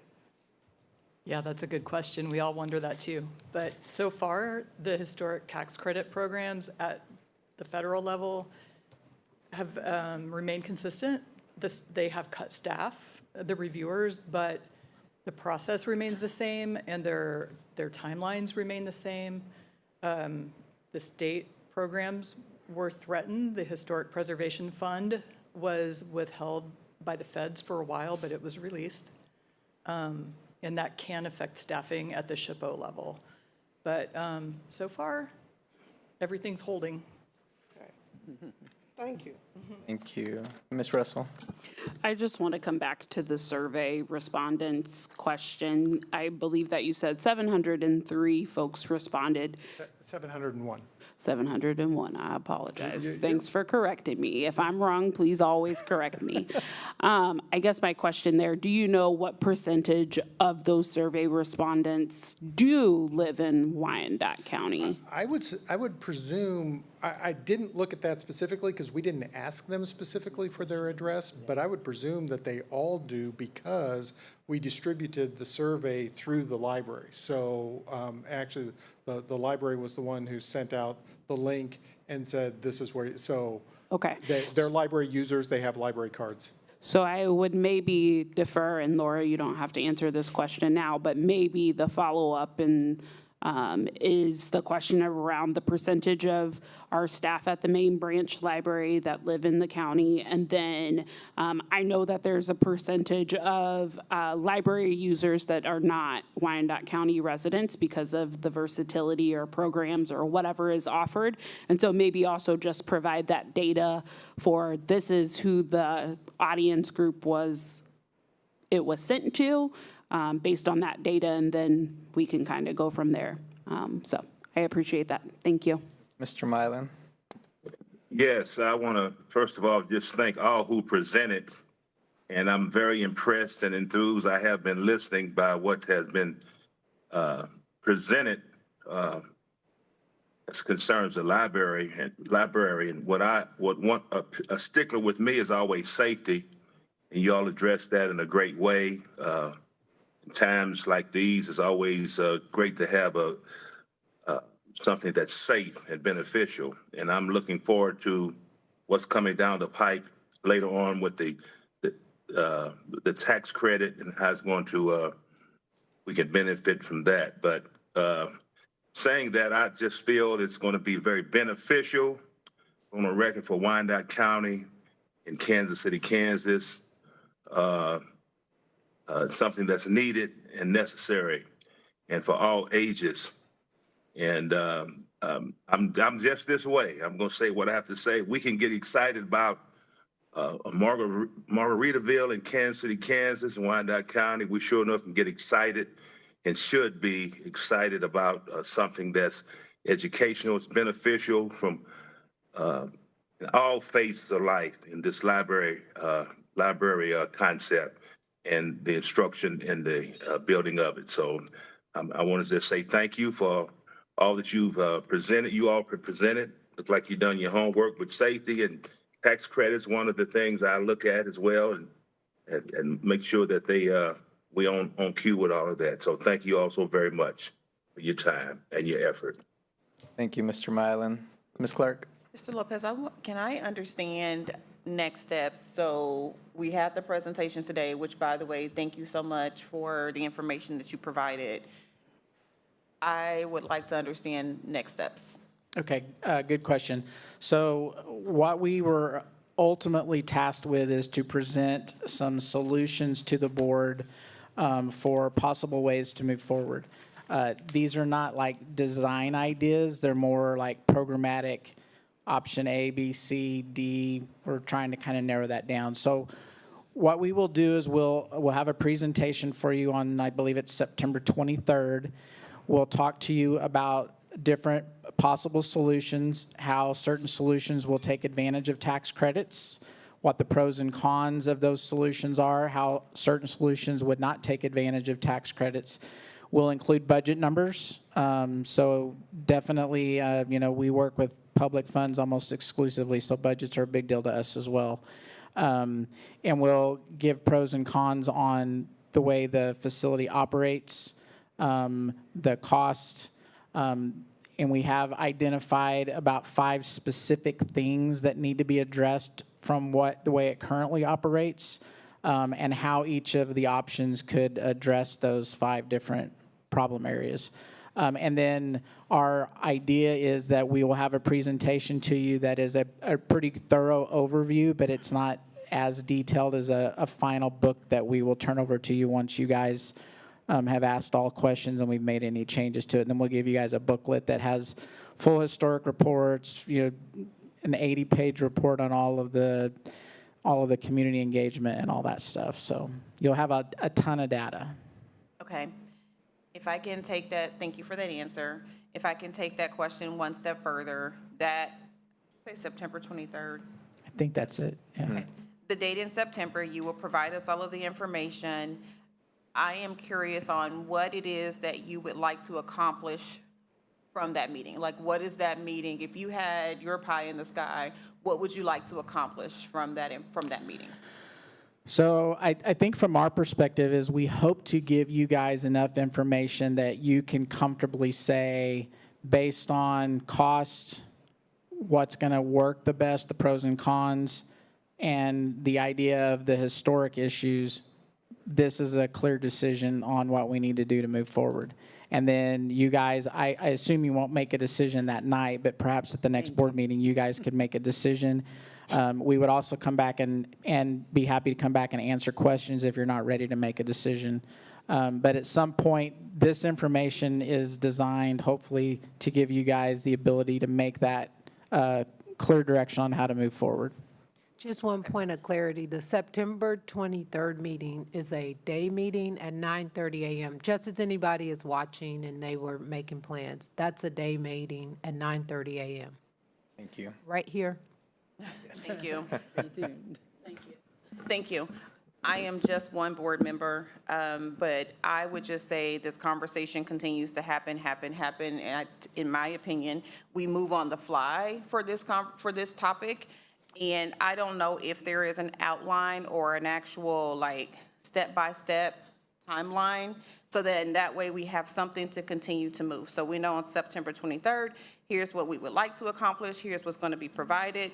If we needed to move that date or push that timeline back, we just know what it is. That's a recommendation from me. Other board members can have their own opinion, but I just feel like you bring the information, and I appreciate it.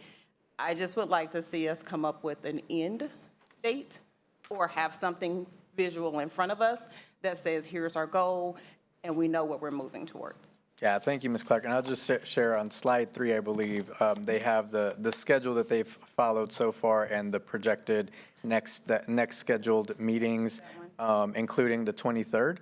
So as Brad mentioned, on the 23rd, they'll come and present their assessment and findings, allow time for the board to ask questions, have conversation. We don't have to make any decision that day. We can digest all that information. But to your point, I think the following board meeting in October would be when we bring this back, the final assessment information, and ask the board to come to a decision based on the assessment. And they'll send the assessment findings to the full board. Mr. Lopez, I did see that one. What I think is probably missing is the actual goal. So I think Right. understanding what it is that is expected from the board during that meeting, and if that expectation continues to move with the date, I think that's fair. But right now, it just continues to be topics and conversations, and I just would like to get to a point where a decision is made. I think we've been through like 2 to 3 boards at this point with this conversation, and to me, that's not fair to anybody. Yeah, thank you. Ms. Brownlee Page? I hear what you're saying, but I would like to see us set the dates. They're giving us the information, and we can meet and set the dates. I just would like to see us do that. No offense, but they're providing the data, and we're paying them, and I think we should set the dates, and we can. Thank you. All due Ms. Russell? respect, I don't care who sets the dates. I just would like to see us have dates and goals, so. No, I'm just saying, I think that should come from us. We're the board. Ms. And Russell? we should set our dates. So I was going to say, with respect to that I do think the suggested dates was based on what we identified in the RFP as part of the process. And so when we both had the RFP out and we also had a very long conversation about getting to this point, we talked about how we were going to go on this journey and then we were going to make a decision shortly thereafter. I think to all of the points that have been raised, I am also in support of the current schedule because I do remember that being part of the conversation. But I think the two things leaning into what Ms. Clark said that come to the top of my mind of things that we've talked about and we've kind of spun around the hamster wheel is A, what is the max number, the financial part that we are willing as a board to invest in a downtown library? So that's our first question. And then the second question for me, based on our conversation, is how are we going to get there?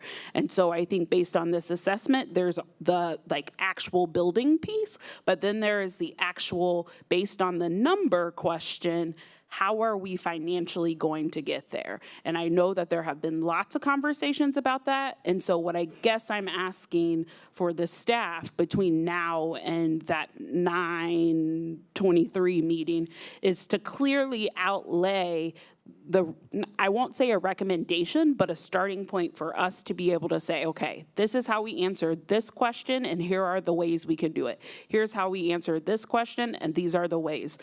I don't want to say prescribe something for us, but based on the history, based on the information we have now, we've got, to Ms. Clark's point, we've got to put a nail in this. And I think we've had lots of time.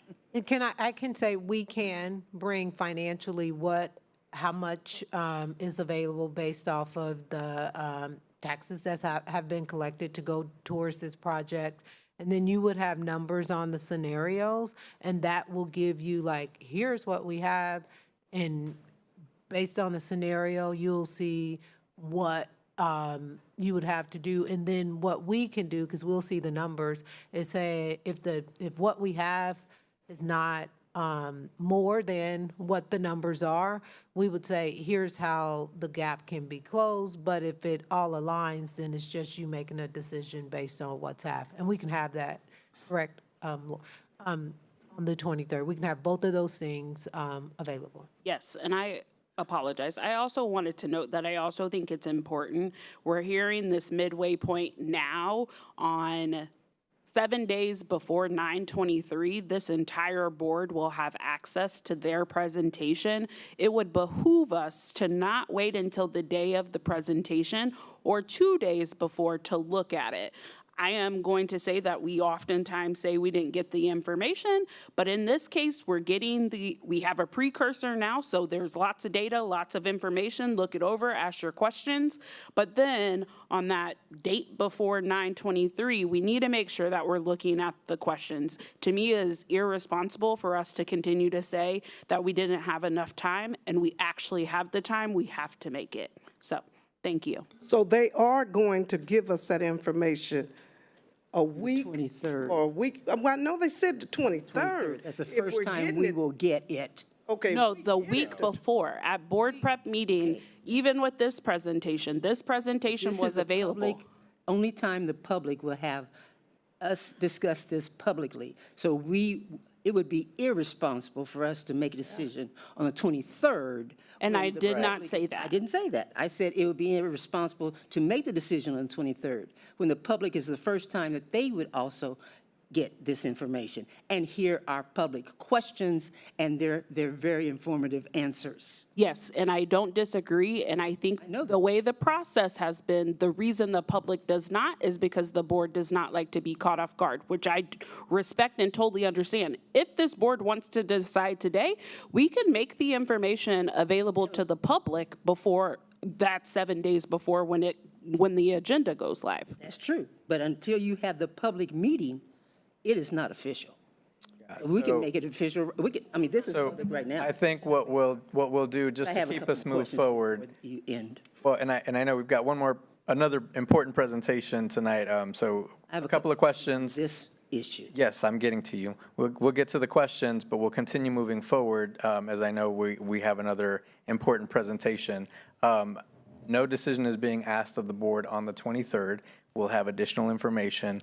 Once the assessment is completed, that will be shared with the full board so that the board has time to review it. We'll have a public presentation on the 23rd. No decision is being asked unless the full board is ready right then and there to go ahead and decide. Otherwise, the recommendation is to come back at the following meeting, would be the first opportunity for us to make a decision or act on the recommendations the assessment brought forward. So, Dr. Nguyen. I have just a generic question. When you made a comment, Ms. Russell, about the surveys based on the question of who lives in Wyandotte County, I have a question for, is Brad here? Isn't there? He just stepped out. Okay, who pays for the library construction? Is it district-wide or is it county-wide? For, like, Construction or for the new whatever we library. do with this library project, who pays the So it's the taxpayer in the Kansas City, Kansas Public School district? District. Okay. It's the district, not the county. So therefore, the question about the surveys, there was not a question of residency on those surveys, if I remember filling it out. You're correct. There was no question about Okay. residency. So to find out, to comb through those surveys or ask for new surveys, it would be more relevant for those who live in the district, because those are the taxpayers. Secondly, did you have a comment? No, I was just going to say, after you see the options, there's nothing that prevents putting out the options to those who live in the city to get their feedback, if you wanted their feedback. So that, at that point, would give you some real data between the 23rd and when you Yeah, make the I was just addressing the comment that she made about. So I think if I can respond, my response, me asking that question is I don't want to demonize our staff. That was part of the reason for asking the question. But the question was, we were asking people for feedback who maybe potentially don't live in the district or don't pay the taxes. And that survey, based on current users, was sent to users within Yeah, I know, the I completed one.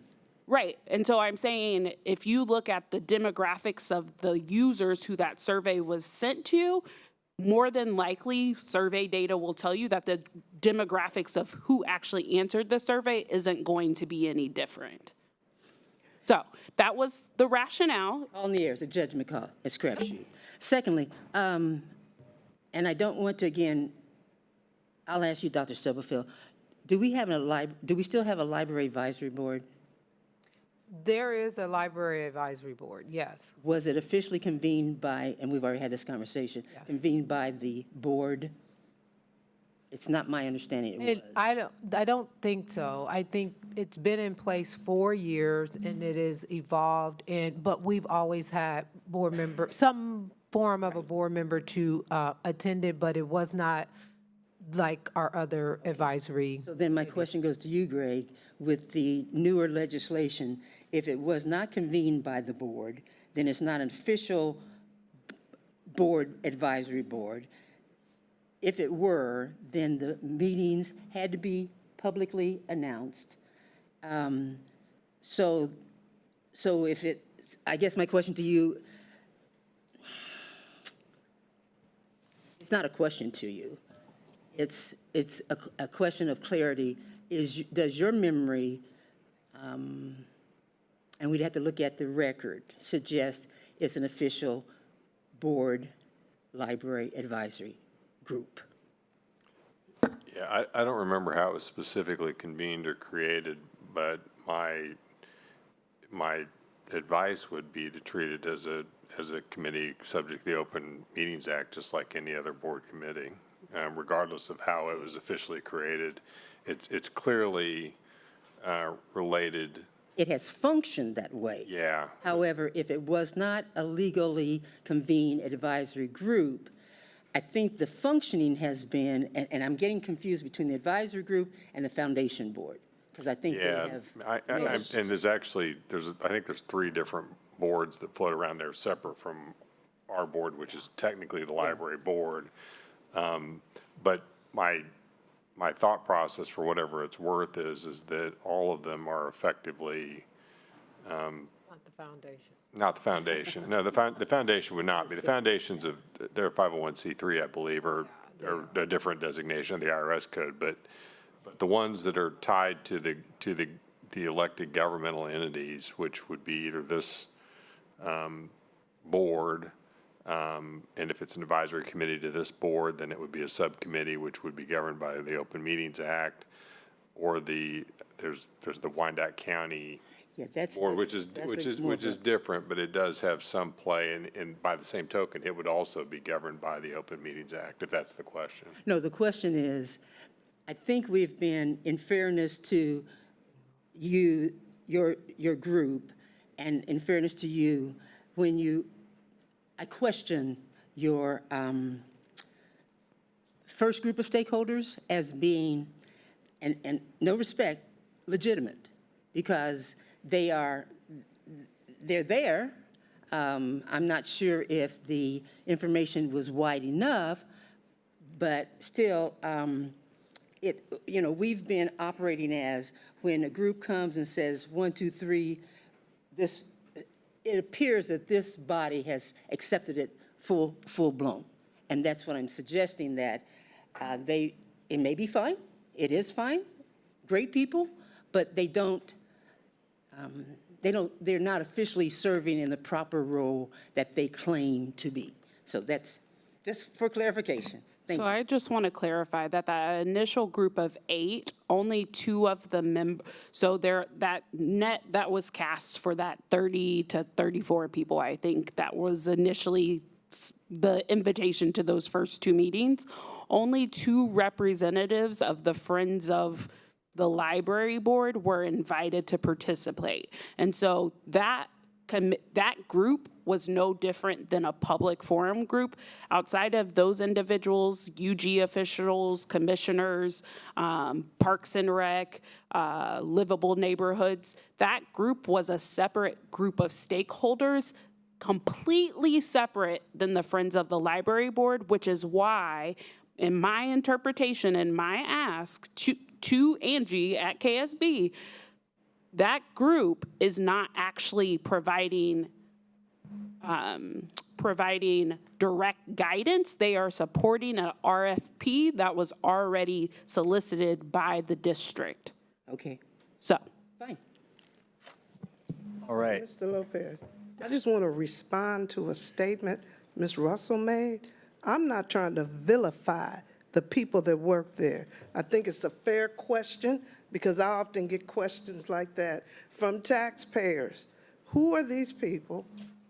They want to know who voted, and that's a fair question. That's not trying to vilify. It's just trying to get an understanding. So when I'm asked, I can explain to them. And that is okay, and I will not carry this out any longer. My remark by making that statement is by vilifying it was almost as though we were saying, or you were saying, one perception, my perception, is that you were saying that their voice is not valued in this conversation because they don't live here. So if you are a said main library employee and you don't live here, then somehow your voice is invalidated because you don't live here. So what I'm also saying in that response is that our library staff, as mentioned by experts, both one in front of us today, library staff do a lot with a little. And what I don't want to do is create this narrative that we don't value them, and they are working their tails off on behalf of the residents who do live here. And so that is what I was saying, and that was my intent and my perception, is to be clear that you do not have to live here, but if you work here and you love the community the way our main library staff love them,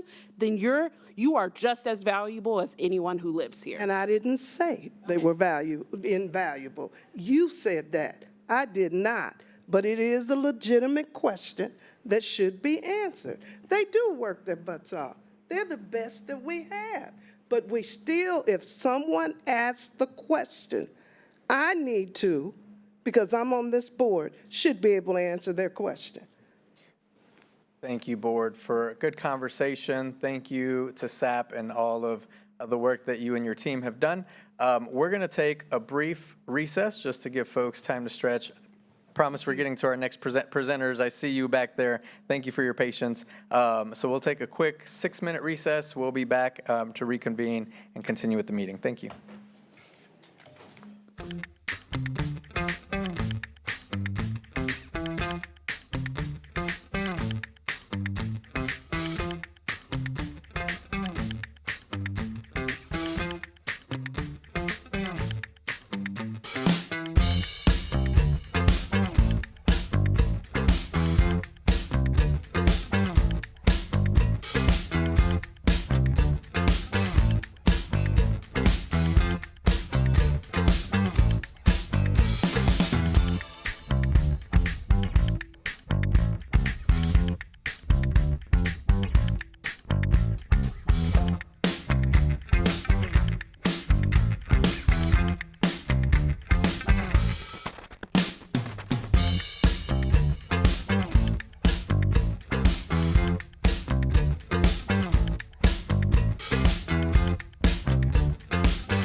quick moment. I know we're a few minutes past what I originally said, so apologies, but thank you for your patience. We're going to continue with our agenda. Next on our agenda item 9, our board updates and approvals. First on our agenda. It's recommended the Kansas City, Kansas Board of Education approve the proposal for purchasing security components for use at Wyandotte High School football as presented. So moved. Second. Moved and seconded. Questions or discussion? Hearing none. Ms. Smith. Yolanda Clark, Yolanda Clark, yes. Randy Lopez. Randy, yes. Robert Mylan Jr., Mylan Jr., yes. Wanda Brownlee Page, Wanda Brownlee Page, yes. Rachel Russell, Rachel Russell, yes. Dr. Nguyen. Dr. Nguyen, yes. Thank you. Thank you, Board. Next, it's recommended the Kansas City, Kansas Board of Education approve the AIA B101-2017 agreement with SAP Design Architects for the structural assessment and feasibility study related to the main library submitted by Mr. Carell, Dr. Pegram, and Dr. Stubblefield. So moved. Been moved. Second. Moved and seconded. Any questions or discussion? Hearing none. Ms. Smith. Yolanda Clark, Yolanda Clark, yes. Randy Lopez. Randy, yes. Robert Mylan Jr., Mylan Jr., yes. Wanda Brownlee Page, Wanda Brownlee Page, yes. Rachel Russell, Rachel Russell, yes. Dr. Nguyen. Dr. Nguyen, yes. Thank you. Motion carries. Thank you. Next item C, it's recommended the Kansas City, Kansas Board of Education, Public Schools Board of Education approve the purchase of services with Lightspeed Systems. So moved. Second. Moved and seconded. Questions or discussion? Ms. Smith. Yolanda Clark, Yolanda Clark, yes. Randy Lopez. Randy, yes. Robert Mylan Jr., Mylan Jr., yes. Wanda Brownlee Page, Wanda Brownlee Page, yes. Rachel Russell, Rachel Russell, yes. Dr. Nguyen. Dr. Nguyen, yes. Thank you. Motion carries. Thank you. Board, next, it's recommended the Kansas City, Kansas Board of Education approve the proposals for civil engineering and landscape services by MKEC as presented. So So moved. moved. Second. Moved and seconded. Questions or discussion?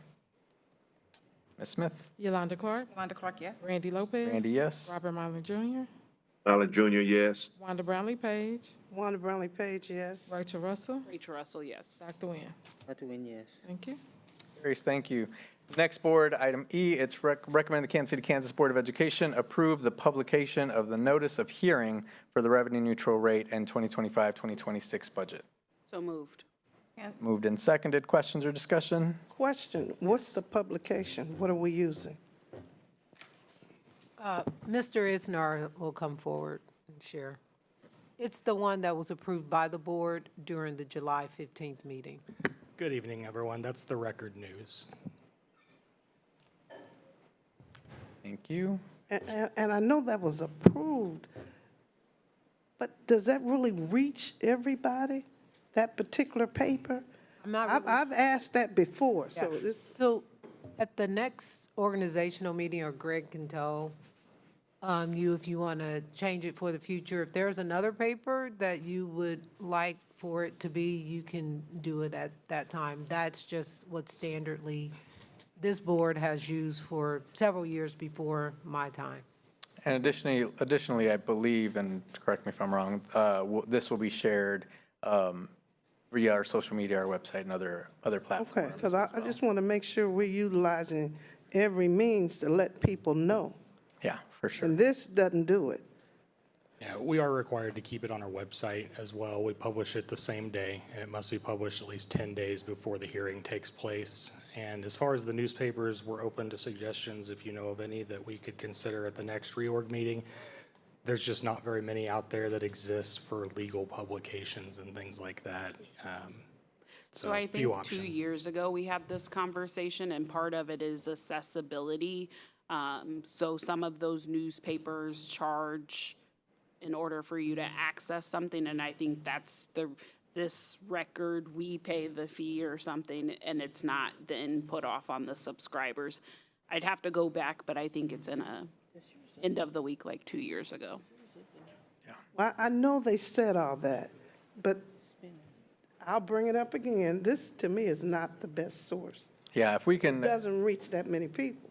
maybe if there's some legal requirements, or what are those requirements, Mr. Isnar, that we need to have for that publication? If you want, if we can circulate that to the board. There's some legal requirements for it. I know at certain points in the past, the board has published in the legal record and then also in other additional news letters or papers. I can't remember what all the legal requirements are, but the record news is one of the few ones left that actually complies with all the legal requirements for the notification. So that almost has to be the one that is the official newsletter or the official publication, but that doesn't mean you couldn't also publish somewhere else if you wanted to. There's cost associated with that, but that would be an option as well. And I'll say that having a newspaper that understands the importance of accuracy for this type of information, because we're held legally to what gets published, not necessarily what we intended to be published. So an error can be very costly for us. It's not just any newspaper you want to use. So that's not to advocate for this one individually, but No, I the ones that understand specialize everything in you're it are saying. I great. respect that, but I'm just saying it's a limited source. Yes, agree. If you can give us other suggestions, if there are other suggestions, we can take them. What's the date of that hearing? I can't open that attachment. September 9th. Okay. 5 p.m. Here at the boardroom. That's correct. Any additional questions? All right, Ms. Smith. Yolanda Clark, Yolanda Clark, yes. Randy Lopez, Randy, yes. Robert Mylan Jr., Marlon Jr., yes. Wanda Brownlee Page, Wanda Brownlee Page, no. Rachel Russell, Rachel Russell, yes. Dr. Nguyen. Dr. Nguyen, yes. Thank you. Motion carries. Thank you. All right, board, next, we'll go into executive session. Oh, I'm kidding. To our friends. I won't keep you waiting any longer. Board, we have before us item 10 on our agenda, our board reports. Tonight, we will hear from an update on our bond from Hollison Miller. So would invite Hollison Miller and team to come forward. Thank you so much for your patience as you make your way forward. Lots of important things for us to get through tonight. So we appreciate your patience and look forward to the report you'll share tonight. So good evening and welcome.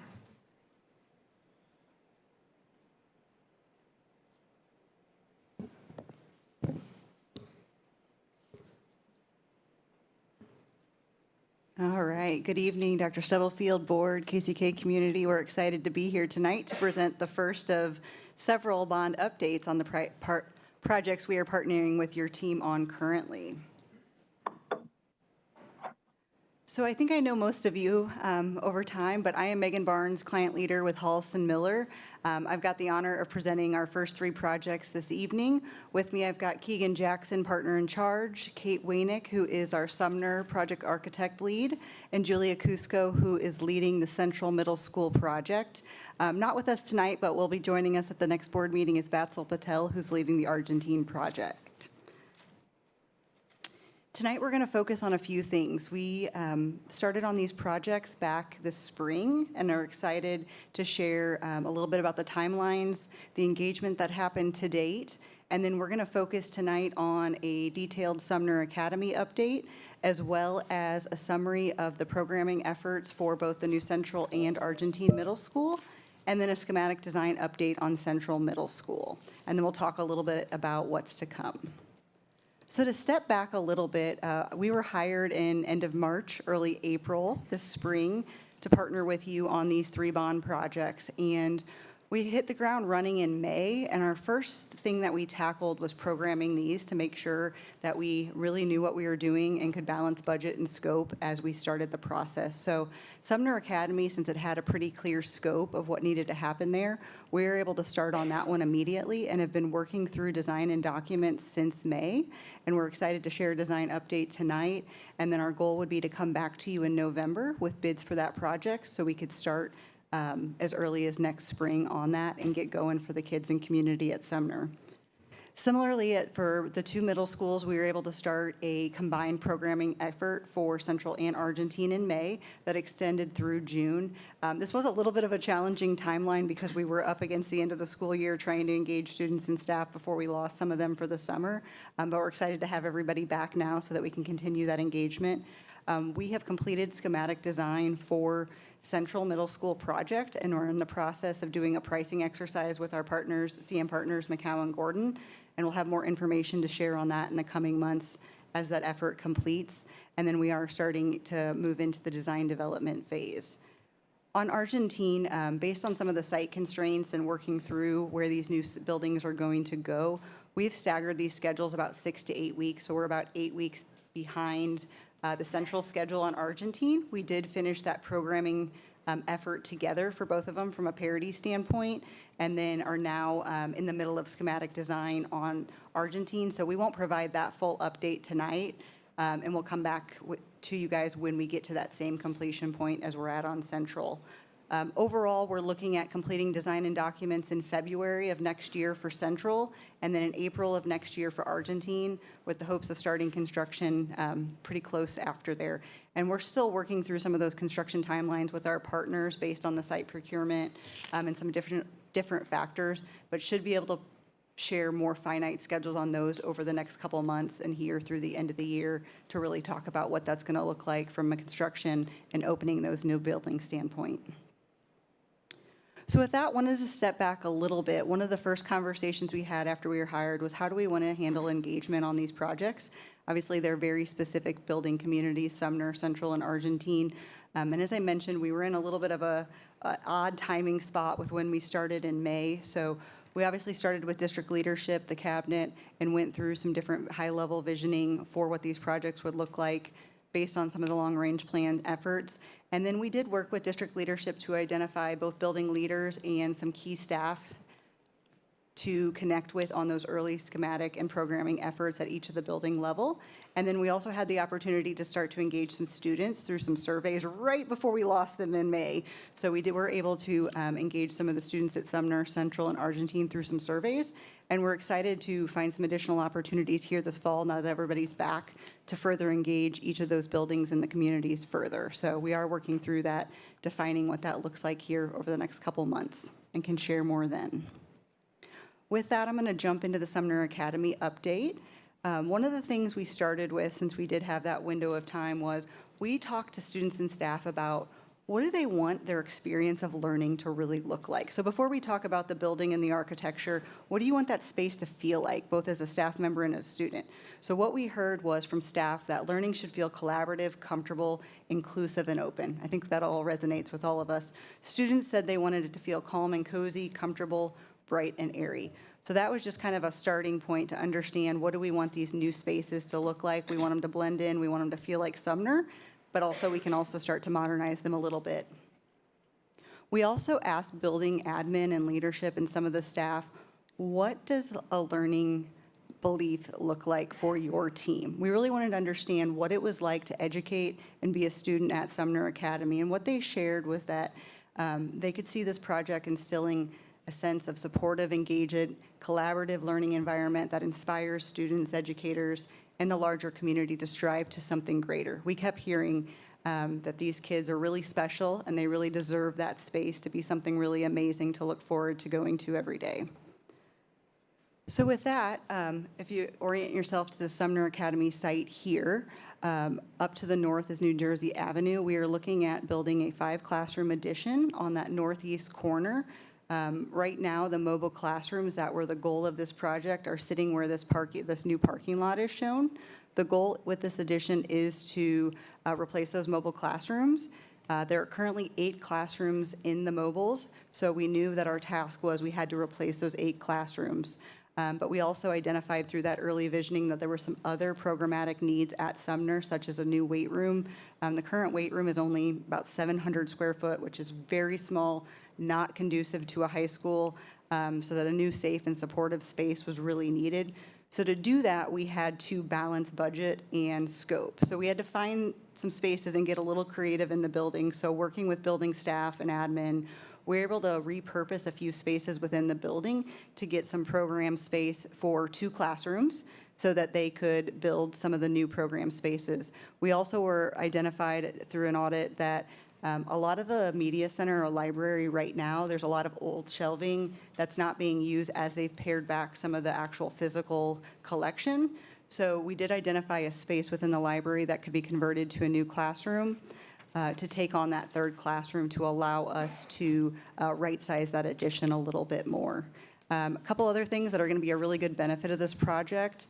Right now, dock access is right back where that addition's going. It's not the greatest from an operational and access standpoint. So with this addition, we're actually going to be able to improve that situation, create a little bit better dock access for deliveries. We are going to have to relocate some parking and lose some parking down low, but we're actually going to gain a net of 12 parking spaces once the mobile classrooms go away, and we're able to add parking up there as well. So to zoom in a little bit on the new classroom addition, as I mentioned, we do have a need for 5 classrooms, so we programmed those to be right size for the current student population. Staff did identify that currently those would be kind of general core classroom spaces, and so not specialized for a specific program, but really flexible kind of general classroom spaces. As I mentioned, we were able to fit a weight room on the lower level. It's about 1,700 square feet, so more than double what they have to work with right now. And then we are able to pocket in within there through some of that circulation, find some different spaces for some large and small group collaboration.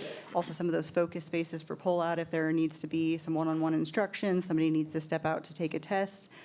You'll also see up here, if you're familiar with Sumner at all, there is a pretty good grade change or slope on the backside of the building. So we're kind of splitting the difference and setting the new addition at the midpoint of that slope. So there will be a couple ramps within there, very nice, wide, accessible opportunities to kind of terrace down to help with some of the site costs and limit that working with the slope there. So you'll see those as we walk through the images here. And then we do have one additional office space that's kind of getting slotted in there. One thing I didn't mention was, based on the new codes, this addition is required to be an ICC 500 storm shelter. So it will be precast concrete and the full addition, with the exception of that little corridor where you see the green collaboration on the lower layer of the off. That is a structural separation due to the foundations, but everything within the classrooms and weight room space will be a rated storm shelter. So as we started to design these spaces, I mentioned we did also engage students on how they wanted this building to look and feel. They also gave some input on some different images that resonated with colors, finishes, materials, things that they wanted to see there. So we came to a really nice color palette that obviously a lot of Sumner blue, but we're also starting to sneak in a little bit of those old hints of orange from some of the historical colors there too, because that was important to pull a little bit of that history, but also modernize it as we walk through there. So I'm going to start kind of walking through the lower level. We're connecting to where the cafeteria and commons is right now. As I mentioned, that ramp, we've got a good opportunity for some graphics and branding to really personalize the space. So as we walk into that new addition, come down the hall to the left is going to be that new weight room. We're able to put a few windows in there to get some nice daylight into that space. And then as we walk out of the weight room, we're looking over at the collaboration space and in that first classroom. One of the things we also heard from the building was a need for a space for alumni to come after hours. So as we looked at this space, we were able to put kind of a frosted sliding partition between that classroom and the collaboration to allow it to open up and double in size. So after hours, if the alumni needs a space to meet, right there across from the weight room or other clubs and activities. Again, when we are working with kind of a small footprint, we try and do as much flexible space to maximize that as possible. So that's going to be a great opportunity there. As we start to walk upstairs, you'll see some of those kind of collaboration spaces pocketed in through the circulation, trying to take advantage of some of that space we need to give additional opportunities for students.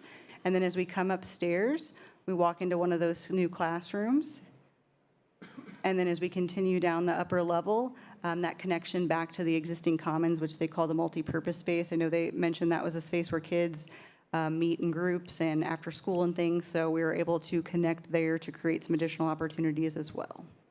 And then as we step outside the building, one of the goals here was to try and blend into the building, but also provide a little bit of a feature to know that we are entering here, and we do also have that nice view of the field off to the east. As you guys heard a little bit earlier tonight, this project, the existing part of the building is on the historic registry. The part we're touching and adding on to is not. It's a later addition to the building, but we do have to go through the Landmark Commission, through the Unified Government as well, because it is a historic building, and we are working through that process right now. We've submitted into the Planning Commission and Landmarks. They did say because it is an addition and we're not touching the historic portion of the building, they are going to go through that in an administrative review here over the next month. So we do expect some comments back, but we did share early images, and they were very receptive and thought that did a nice job of taking into account some of the materials and language of the existing building.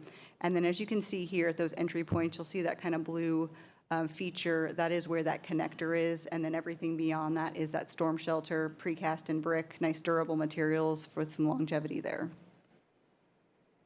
Okay. So as I mentioned, we are deep in the throes of design and documenting here, working with facility staff on district standards and some of those details, and with the construction manager to get moving forward. Our hope is to complete documents, send those out to bid here in September, and then come back with bids to the board for your review in November. A couple things we're still working through with the city. We do need to move a transformer, so we are waiting to hear back on lead times. That's going to have a big impact on when we can start and complete construction. We're hoping in the next 30 to 60 days we'll have final answers, so when we come back in November, we'll be able to share a more firm construction schedule as well. Mr. Mylan, did you have a comment? I just have a comment to the effort, the thoroughness, and the staffing that these individuals have presented, and with Sumner being the #1 school educationally in the state. And I'm just happy it's going to look like #1 school physically. That's my comment. Thank you. Thank you, Mr. Mylan. Yeah, Dr. Nguyen. Thank you. Thank you. Help me remember and understand what you said, that, did you say as you found space to expand the weight room, you, what did you say about old shelving? Did you say something about? Yeah, so what they said was originally in that space, 2 additional classrooms would be out there, but in order to provide the weight room, they're moving the 2 classrooms in the library. They'll add 2 renovated or new classrooms in the library space where old shelving is and is not being used. Okay, so my question was that attached shelving? No, it was movable shelves. It was not any of the built-in historic shelving in there. Okay, so it wasn't historical in the original construction of the- Correct. So we are not touching the area that has the nice built-in wood shelves, that sunken area. This is kind of back towards the back end. So they were ones that actually have been kind of moved out of the way already and are sitting empty right now. Okay, and the current alumni room, you're not touching that, are you? No. Okay, thank you. Ms. Russell, then Ms. Brownlee Page. So I have a question, but I also have a thought. So, and I want to be clear on the space that you're thinking about. So the space that you're talking about is currently, and Mr. Gunter might be able to shake his head, yes, is a room where there's a long conference table. Correct. That'll now be converted. That was Okay. actually a And classroom. so I guess my question and my thought is that's directly related to the hallway that's in the new wing of the building. So in order to create 2 classrooms out of that, are you then shrinking the hallway length? I almost need a 3D image to understand where you So- are. And actually, I will apologize. This slide probably only gives half the story. So within the media center, and let me see if I can get this to point. It's not going to point. So in the oh, there we go, there's a pointer. So this is the library right now, and this is the sunken area right here. So this is the extent of the library. We are actually going to take over I think this is the conference room you're talking about, correct? The long skinny one that goes out into the hallway? Yes. Okay. Thank you. So that one is actually going to be converted to a classroom as well. So right now, I guess years ago, it was a classroom. It became their conference room. And so they said they are able to give that up, and we are going to take the northeast corner of the media center. There's some desks and a couple things in there, reconfigure that space, make that the conference room. So there will actually be 1 classroom there. We're just not actually doing anything because they've got technology, all of that Okay. kind of stuff. So they're just going to repurpose that. And then we will be, that's not going, we will be building walls in here for that secondary classroom. And then up on the 3rd floor, there are a couple offices and spaces that aren't being used currently that they're going to repurpose into a 3rd classroom.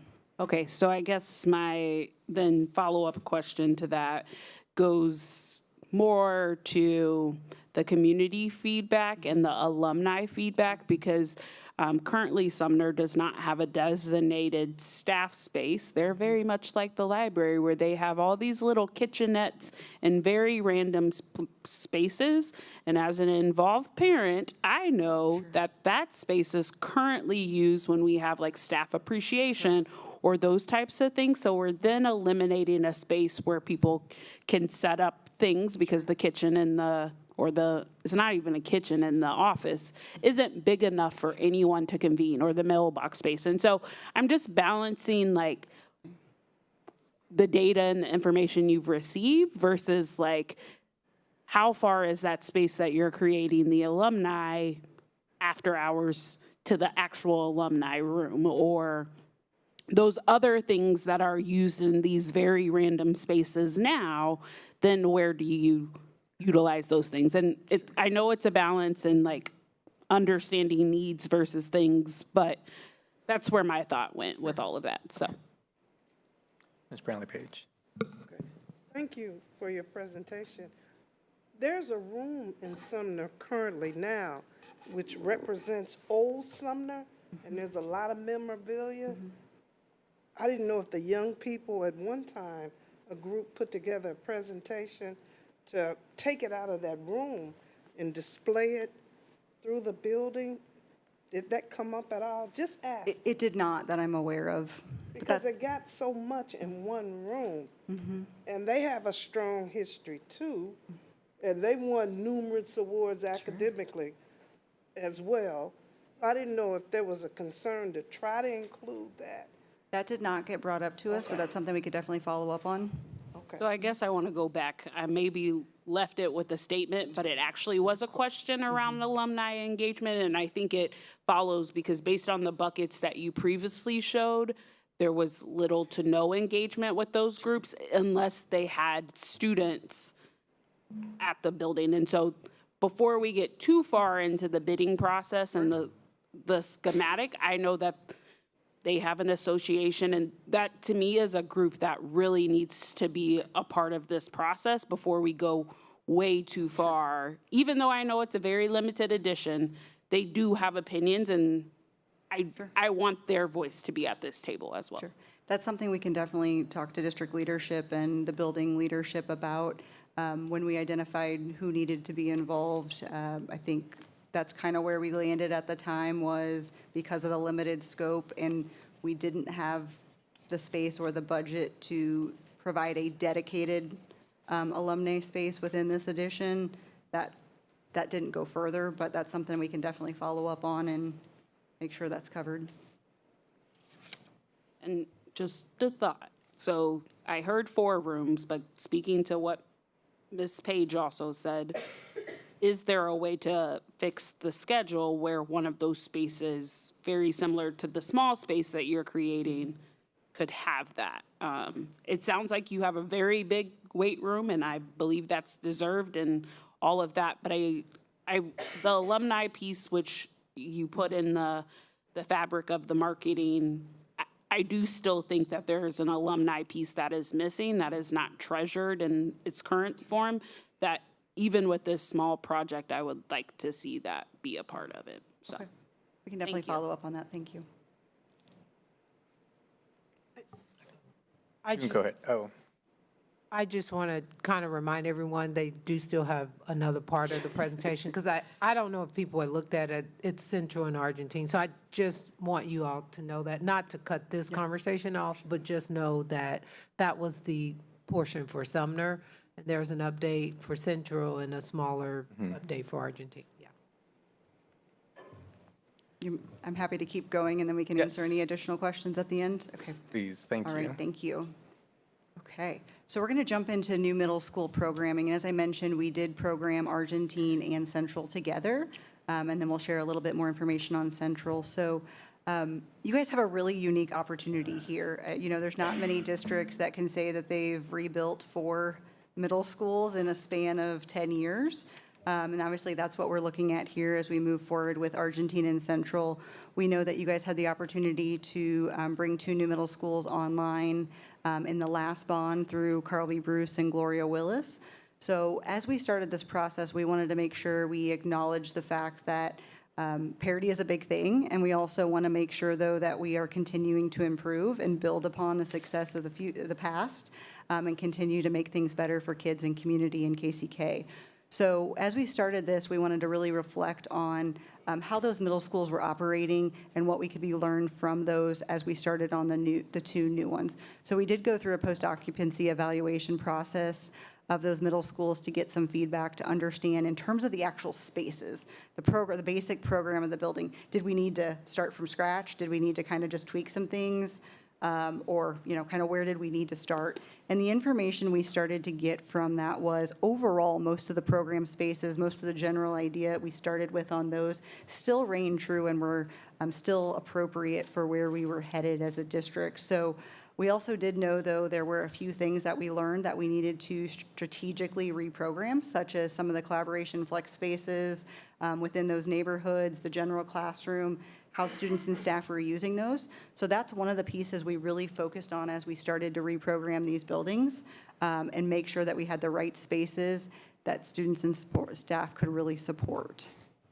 So again, we started with a survey based on that timing we were at, both with staff and students at Central and Argentine, and wanted to again understand when they think about going into a school every day, what are the things they're looking for? So we heard, we want it to be warm and inviting. We want welcoming corridors. We want some of those pockets to, sometimes school can be overwhelming. We want some of those moments where we can kind of come together, come into a little bit of a smaller space, reflect, kind of decompress. We do want some of those larger spaces, but we got to be mindful, especially of middle school kids, of where they're at in their development.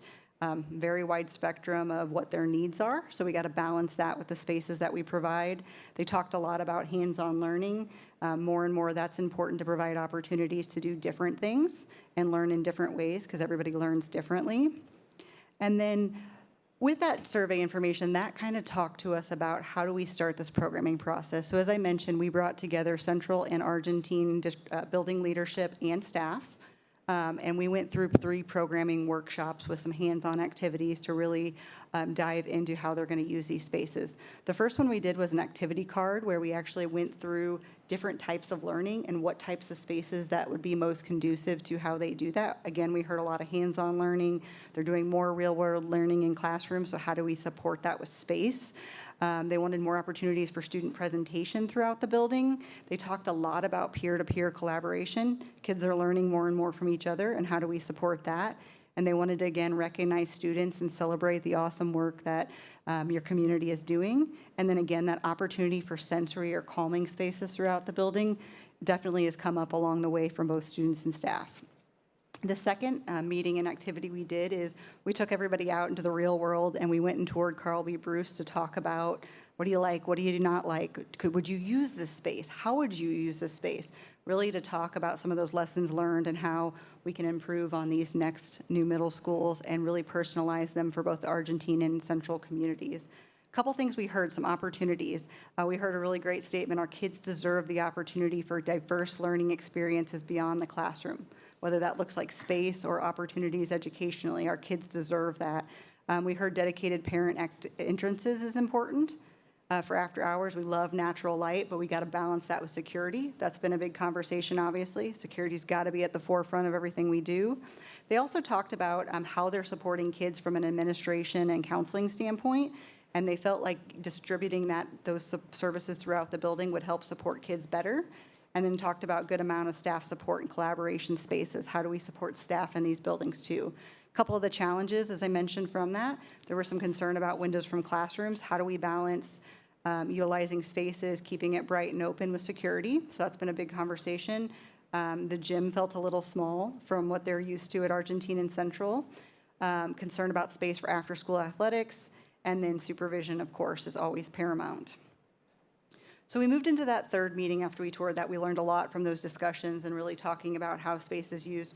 So we actually did some different fun activities together and started to talk about how they would use classrooms, how they would use spaces outside the classroom, and really started to vision and develop these spaces together as a team.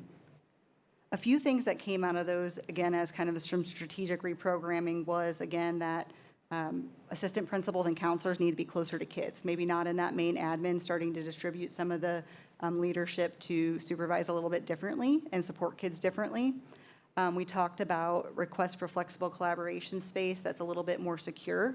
So less larger open spaces, maybe some more pocketed spaces that could either be used by a full classroom or that could be used by some smaller groups if we're going out and doing project-based learning. And then we also talked again about some of those smaller spaces to support kids where they don't feel like they're in this wide open space. So with that, we got a very good foundation for how to move forward in terms of the types of spaces and how they were going to use the spaces. So to keep moving a little quickly here, one of the things we did talk about was what's the capacity for these buildings? You know, that's been a big topic in terms of how many kids do we need to support both now and in the long term. So where we landed was for kind of our typical middle school, we're looking at 6 core classrooms per grade level, 2 science classrooms, and then a flex classroom that's shared between the 2 teams, and then a resource room and an ESOL room per grade level within that pod or neighborhood. And then that gives them the flexibility to either function as 2 teams within each grade level or to function more department-based. So what that does is that gives us a capacity of about 243 without the ESOL and resource rooms, just knowing sometimes kids aren't in there all day. That might be more of a pull-out thing, so we kind of look at it both ways.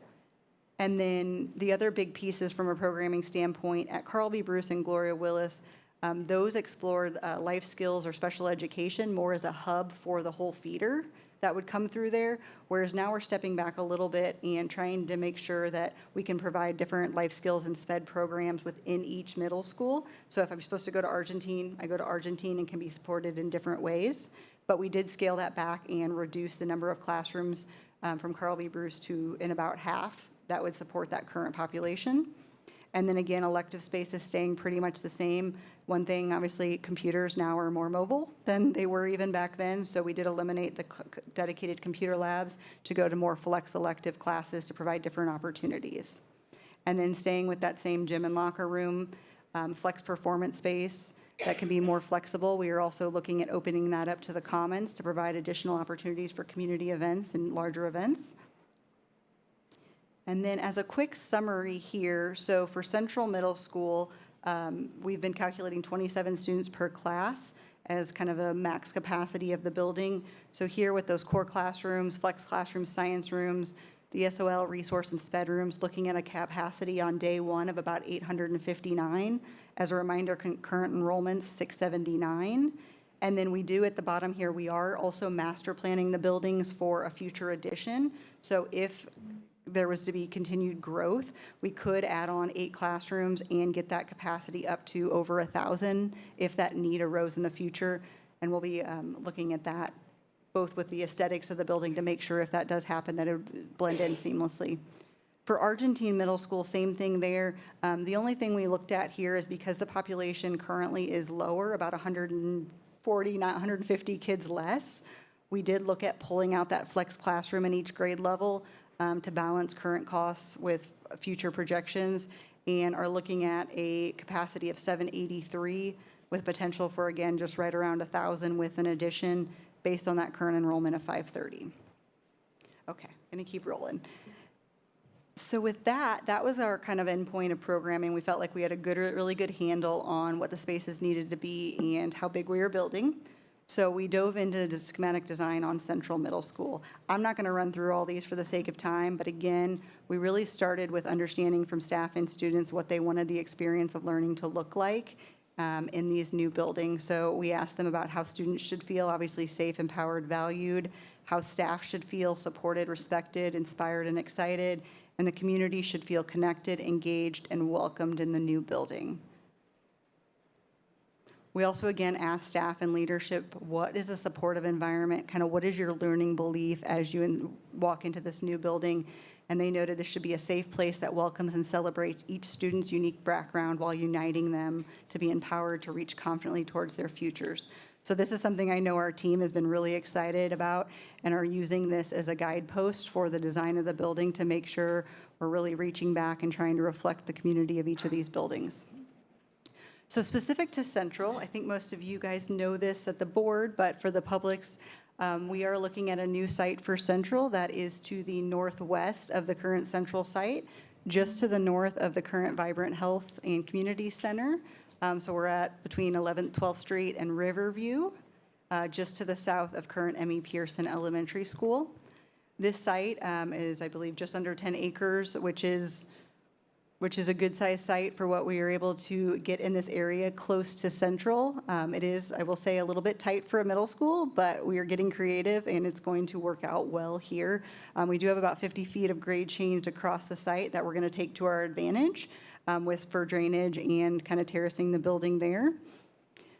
As we look at the overall site design concept, we are looking at closing 2 roads, through roads Riverview and 12th, to get as much of the space as we can here. We've been working with Unified Government on that, and they're very supportive of that, to also help us get traffic off these streets in this area. So we're going to take advantage of the north side for parking and drives, and then putting 2-story building there in the center, and then using kind of fields as a buffer from the spaces to the south. We worked again with building staff and building it leadership to explore different options. So we talked about different parties. We call it a party, not with a Y, with an I, of how we organize the building, the big pieces that makes the most sense from a function standpoint. And we landed on number 4, quad, which actually does kind of look like the number 4, just coincidentally. So where that landed and where we started to develop that, had some really cool opportunities here. So if you look, the parking and bus loop will obviously be separated to keep traffic and kids safe, keeping that parking to the north with that walking path and field to the southeast, and then also some dedicated event parking at the entry there on the south to get you into the gym and commons and that for after hours. This building layout also gives us a nice opportunity for an internal courtyard to provide some safe, supportive space, get a lot of daylight into every space in the building, and then also some of that outdoor learning space that's safe within the building, their footprint. So this is the building concept or Part T. So as you see there in the top right corner walking into the building, obviously our secure entry and admin. As you come in there, we are showing that red loop. So the other nice feature is that we do have very clear circulation around the space. As you walk in through the life schools and special education area, we've got the media center there right off the courtyard. And then we do go into a 2-story classroom wing. So 6th grade on the lower level, 7th and 8th grade upstairs stacked for efficiency there. And then as you kind of go around the loop, we've got the electives, music, art, and then we've got gym commons and our performance space. And as you can go into the next one, you'll start to see the opportunity. You'll see a very fine line between flex performance and commons. We are looking at the opportunity to open up those spaces to each other, again, to maximize kind of those larger spaces and provide new opportunities there. So as I mentioned, one of our big concepts of reprogramming was really starting to look at how classroom and outside the classroom space could be used. We did learn that in terms of 2 teams of each grade level, they are actually functioning more in a department-based model where science teachers are co-teaching together or planning together. So are looking at those pairings of classrooms surrounded by more of those collaboration spaces. The other cool thing is, as you think about a building, typically there's a large percentage of square footage that's circulation. So we're able to kind of just blur the lines of the circulation to provide some of these opportunities and keep square footage tight. So these were some of the spaces and opportunities to provide that breakdown, but also clear circulation and clear visibility throughout those spaces here. And so we'll continue to develop these and start to show you what these look like as we bring back design development here in the future. So with that, I'm going to go outside real quick and start to talk about what the outside's starting to take shape again. Surveying students and staff, we were able to start to understand kind of what they want to see and balance that with what will fit in there on site. So I won't go through all of these, but we heard that they want to be very proud. They want to be open, visible, fun and innovative, but also, of course, durable and long-term. So here is a perspective of the site. As we mentioned, bus and drop-off will be there on the north to the right, and then we've got that main entry. So again, we really wanted to design and collaborate with the building community. So we started to ask, what do you want this building to look like based on that survey feedback? And our team presented 4 different concepts to the design team, the district design team. And we got some feedback that concept 1, they kind of liked some of the elements of that. They were getting a little bit more fun and playful with some of the columns and overlook there at the entry. Concept 4 was kind of the front runner, the winner there. They felt like maybe the upper level was a little heavy, but they really started to like some of the contrast and moodiness.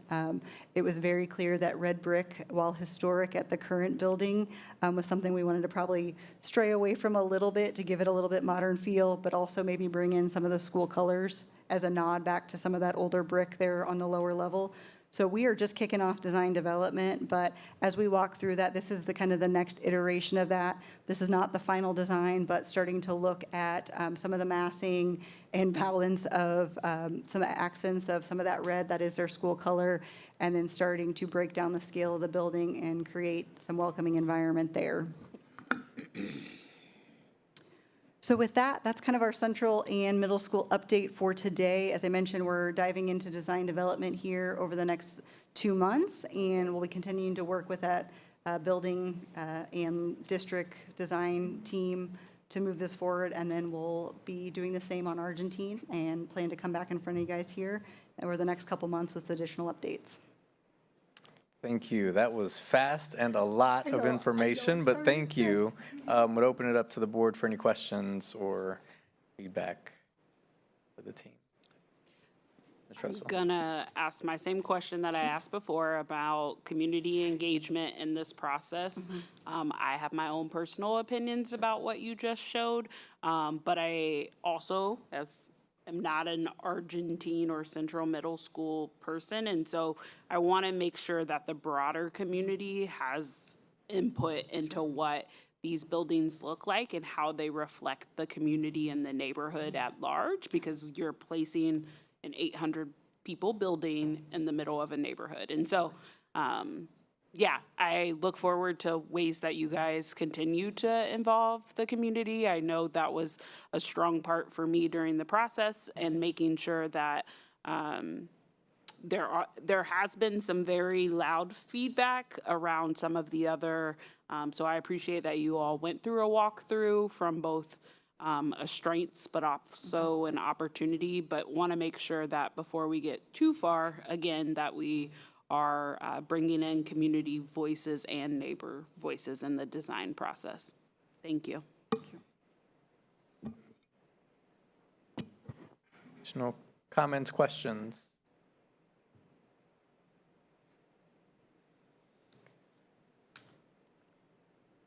All right. Oh, make sure, Mr. Mylan. No? Okay.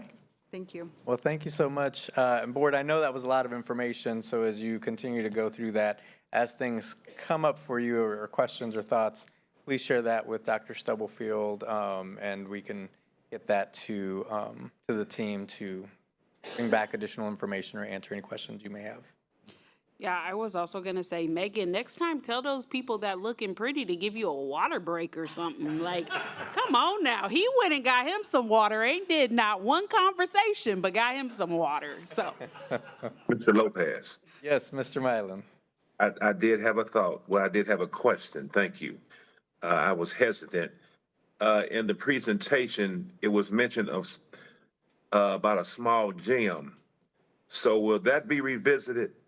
Because we're talking about population-wise, 859 on Central, and I think that was Central. So you don't want to make us, that needs to be revisited. That's what my question. Is that going to be revisited about the small gym? You don't want to make a gym too small. That's kind of defeating your purpose when you put up a new school. So the gym will not be small. What they shared was when they visited Colby Bruce and Gloria Willis, because the bleachers are all on one side, the staff said that it felt small. So they are exploring what that might look like to have the bleachers on both sides of the gym. But there is a standard size for middle schools, and that's what they plan to do. They don't plan to make it small. They was just saying what the staff said it felt like when they were in there. Thank you for answering my question. Thank you. Thank you, Mr. Mylan. All right, if there are no other questions, next on our agenda, we'll hear from our superintendent of schools, Dr. Stubblefield. Okay, I will go quickly. First of all, I want to thank the Arrowhead Middle School staff, students and families for their patience and flexibility as we've transitioned to 2 new locations over the past couple of weeks. We could not have made these quick adjustments without the strong leadership of the staff and administration. I also want to thank our community and board and those who spoke for their perspective. At this time, we do anticipate it will take another 4 to 6 weeks to complete the cleaning and restoration of the building so that staff can go back in there. This is me off script. We did hear, we did receive those emails and comments. We will send a survey to the staff, students, and families offering the option to split and go into some other middle schools on this side of town that can have the capacity. And if that is what majority of them would like to do, we can make that happen. I will say if we do that, they will be there until the end of the semester. It doesn't, we wouldn't disrupt them 2 times. And possibly survey them and say if they don't want to move, we could leave them to the end of the year. But we'll send it out, get the feedback, and share that with the board on what comes from that. And if that's not the direction, we'll continue to improve the environment at Kansas City, Kansas Community College. They have been gracious hosts, and we're just making the best of the situation. And we do have contingency plans, but when you're talking about close to 400 students, your options are limited when you look at a long period of time. But a couple of our middle schools have the capacity to absorb them, and we will send out a survey and see if that's the direction that the staff, students, and families, parents, caregivers would like to go. Some exciting news: for the 7th consecutive year, Sumner Academy of the Arts and Science has been named the #1 school in the state of Kansas by the U.S. News and World Report. So congratulations to the student, staff, and community on this outstanding accomplishment. I want to give a big shout out to Doug Clemens and the entire operations team for their responsiveness to all of the unexpected situations this past week. We had several, from power outages to water main breaks and the displacement of the students at Arrowhead. And his team, along with a lot of other staff members, including our technology team, has adapted and responded in a timely manner so that we can continue to provide an education to our students. I also just want to share, I've really enjoyed being in the schools as schools have returned. It has been limited because I have spent more time in the schools that have had a few challenges, but I look forward to continuing to visit all of the schools throughout the district, and that's all that I have this evening. Thank you, Dr. Stubblefield. Just echoing, thank you to everybody who's continued to work with our Arrowhead staff and scholars, and we will continue to find ways to support you. The only other thing I just wanted to mention tonight is heartfelt sympathies and condolences to our KCKPD law enforcement team who lost an officer this morning, and we just continue to hold you in prayer, lift you up, and prayers for end of violence in our community. To all of our law enforcement out there, all of our law enforcement agencies, including our very own Kansas City, Kansas Public Schools law enforcement team. We hold you near and dear, and we know that you're doing your best to protect and to serve our community. And today it's a heavy, heavy day as we think about our officer who lost his life today. So prayers to him, to his entire family, and to all of our law enforcement out there to continue to work for the safety of our community. Thank you for what you do, and we'll continue to lift you up in prayers. Ms. Brownlee-Page. I had the opportunity the first week of school. I went to Central Middle School, Mark Twain, and Eugene Ware. This second week, I had the opportunity to visit with the administration, staff, students, families at Arrowhead. I went to home field 3 days in KCKCC 1, and just want to commend them for their efforts. And really all the schools are working to make things better.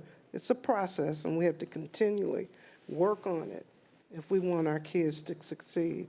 And also condolences to the young man who lost his life. We got a lot of work to do just on building a community. And it's just kind of sad that every day, they don't miss a day. Someone is killed and shouldn't be. And it's sad all the way around for those who are committing the crimes and for those who are being perpetrated on, that we got to do a better job. Thank you. Ms. Clerk and then Ms. Russell. I would like to piggyback on that. I also want to give our condolences to the Overton family. Deshaun Overton graduated here in this district, and he lost his life while visiting Myrtle Beach. And so his story was on the news. He lost his life to someone being very irresponsible. It was very tragic. And so his family is a staple here in this community. So our condolences to him. His services will be coming up here in the next week or so. Thank you. Ms. Russell. I just want to echo the many thoughts that have already been shared. Of course, this back to school year time has been very bittersweet, both with excitement as we watch our students engage in learning, but also marked by challenges none of us anticipated. From unprecedented heat and unexpected AC issues to even the fire. I, by far, as I reflect, believe that this has been one of the busiest starts to a school year in my 4 years on this board. But through it all, as many of my colleagues mentioned, I want to commend our departments, our staff, students, parents, and community. Your flexibility, grace, and patience have allowed us to continue forward despite the obstacles. I know that this board is committed to continuing to strategize and plan for the unexpected as we remain laser focused on our theme for this year. On a personal note, today feels both bright and bittersweet as I celebrate my birthday. And yes, I'm going to be the board member that brings it up. Travis and Taylor's engagement. That is a day that I will always remember in my heart. Love made right here in KC, as our communications team had a little thing on the first day of school or something. I was like, what is this? But now I have an exciting moment in my memory deck on my birthday. So, but as I mentioned, this is also bittersweet as our community is once again grieving just 1 month after the loss of Deputy Elijah Ming. We are now mourning the passing of Officer Hunter. I apologize, I cannot say his last name correctly, but I do want to notate that he was a dedicated public servant who volunteered his time weekly at Banneker in the Lead to Read program. And so hopefully, shameless plug, this is also a moment that we can also remember him by all taking the time out to read with our scholars in many of our buildings through a variety of programs. But my thoughts and prayers are with his family, of course, the KCKPD community, and all of our public service officers. Thank you for signing up for, oftentimes folks say this is a thankless job, but the job that you all carry, the badge that you hold, just my heart has a lot of gratitude this last month for you all.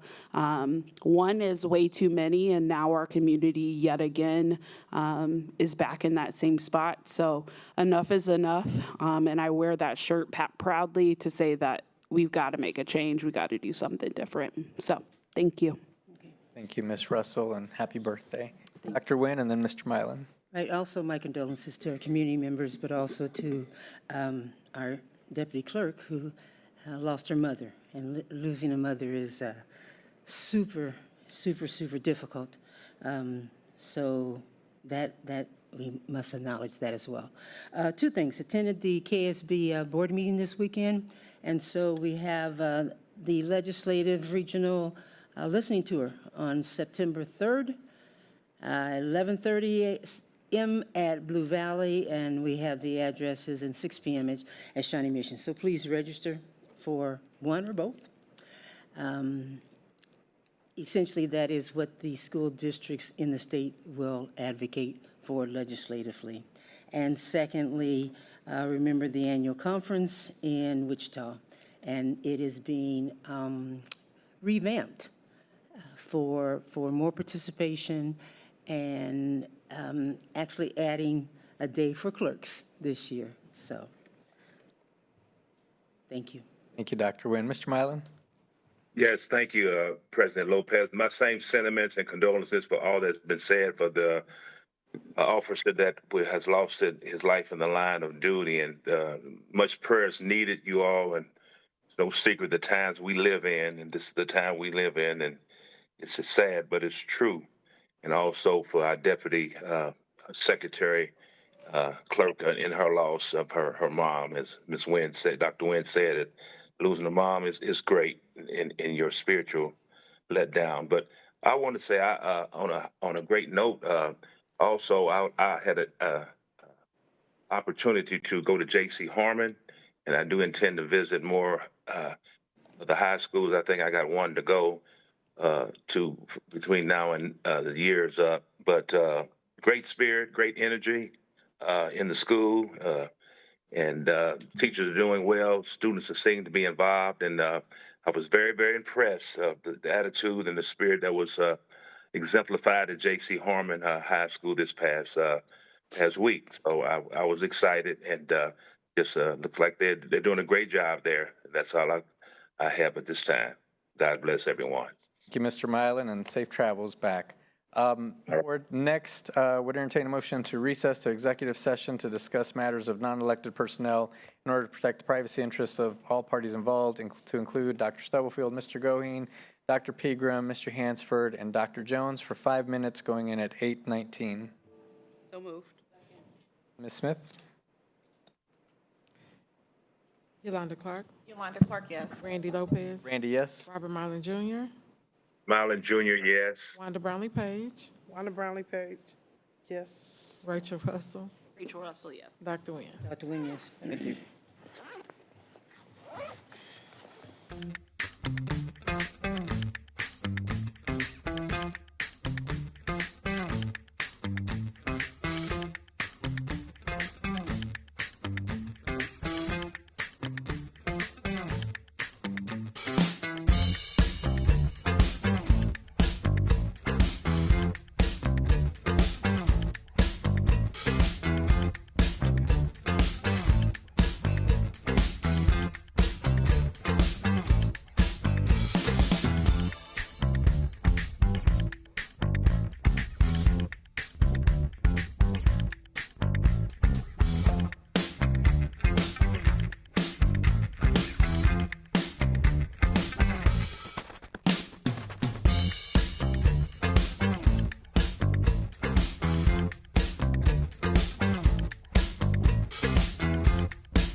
session?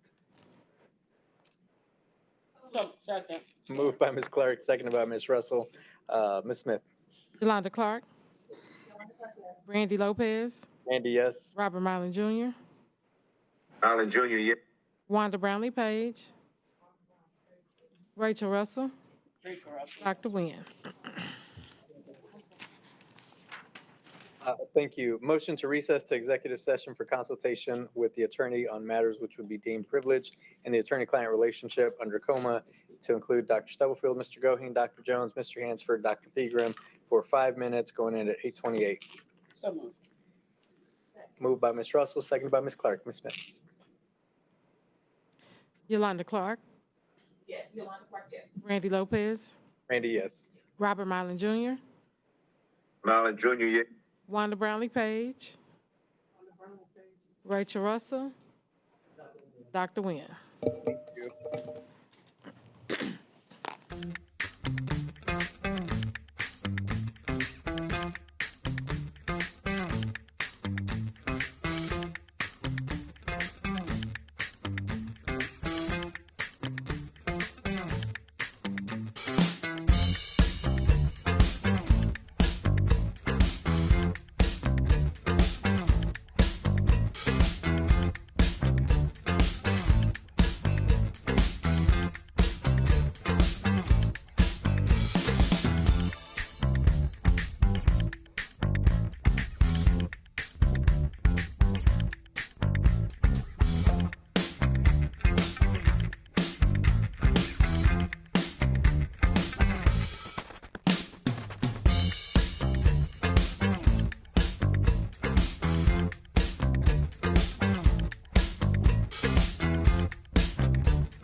return to open session, please? So moved. For a second? Go home? Is there a second? Second. Moved and seconded. Ms. Smith? Yolanda Clark, Yolanda Clark, yes. Randy Lopez, Randy, yes. Robert Miley, Wanda Brownlee Page. Yes. Okay, thank you, Mr. Miley Jr. Wanda Brownlee Page. Wanda Brownlee Page, yes. Dr. Nguyen, yes. All right. Thank you, everybody. Have a great night. Meeting's adjourned. I think we better, because we can't get no seconds.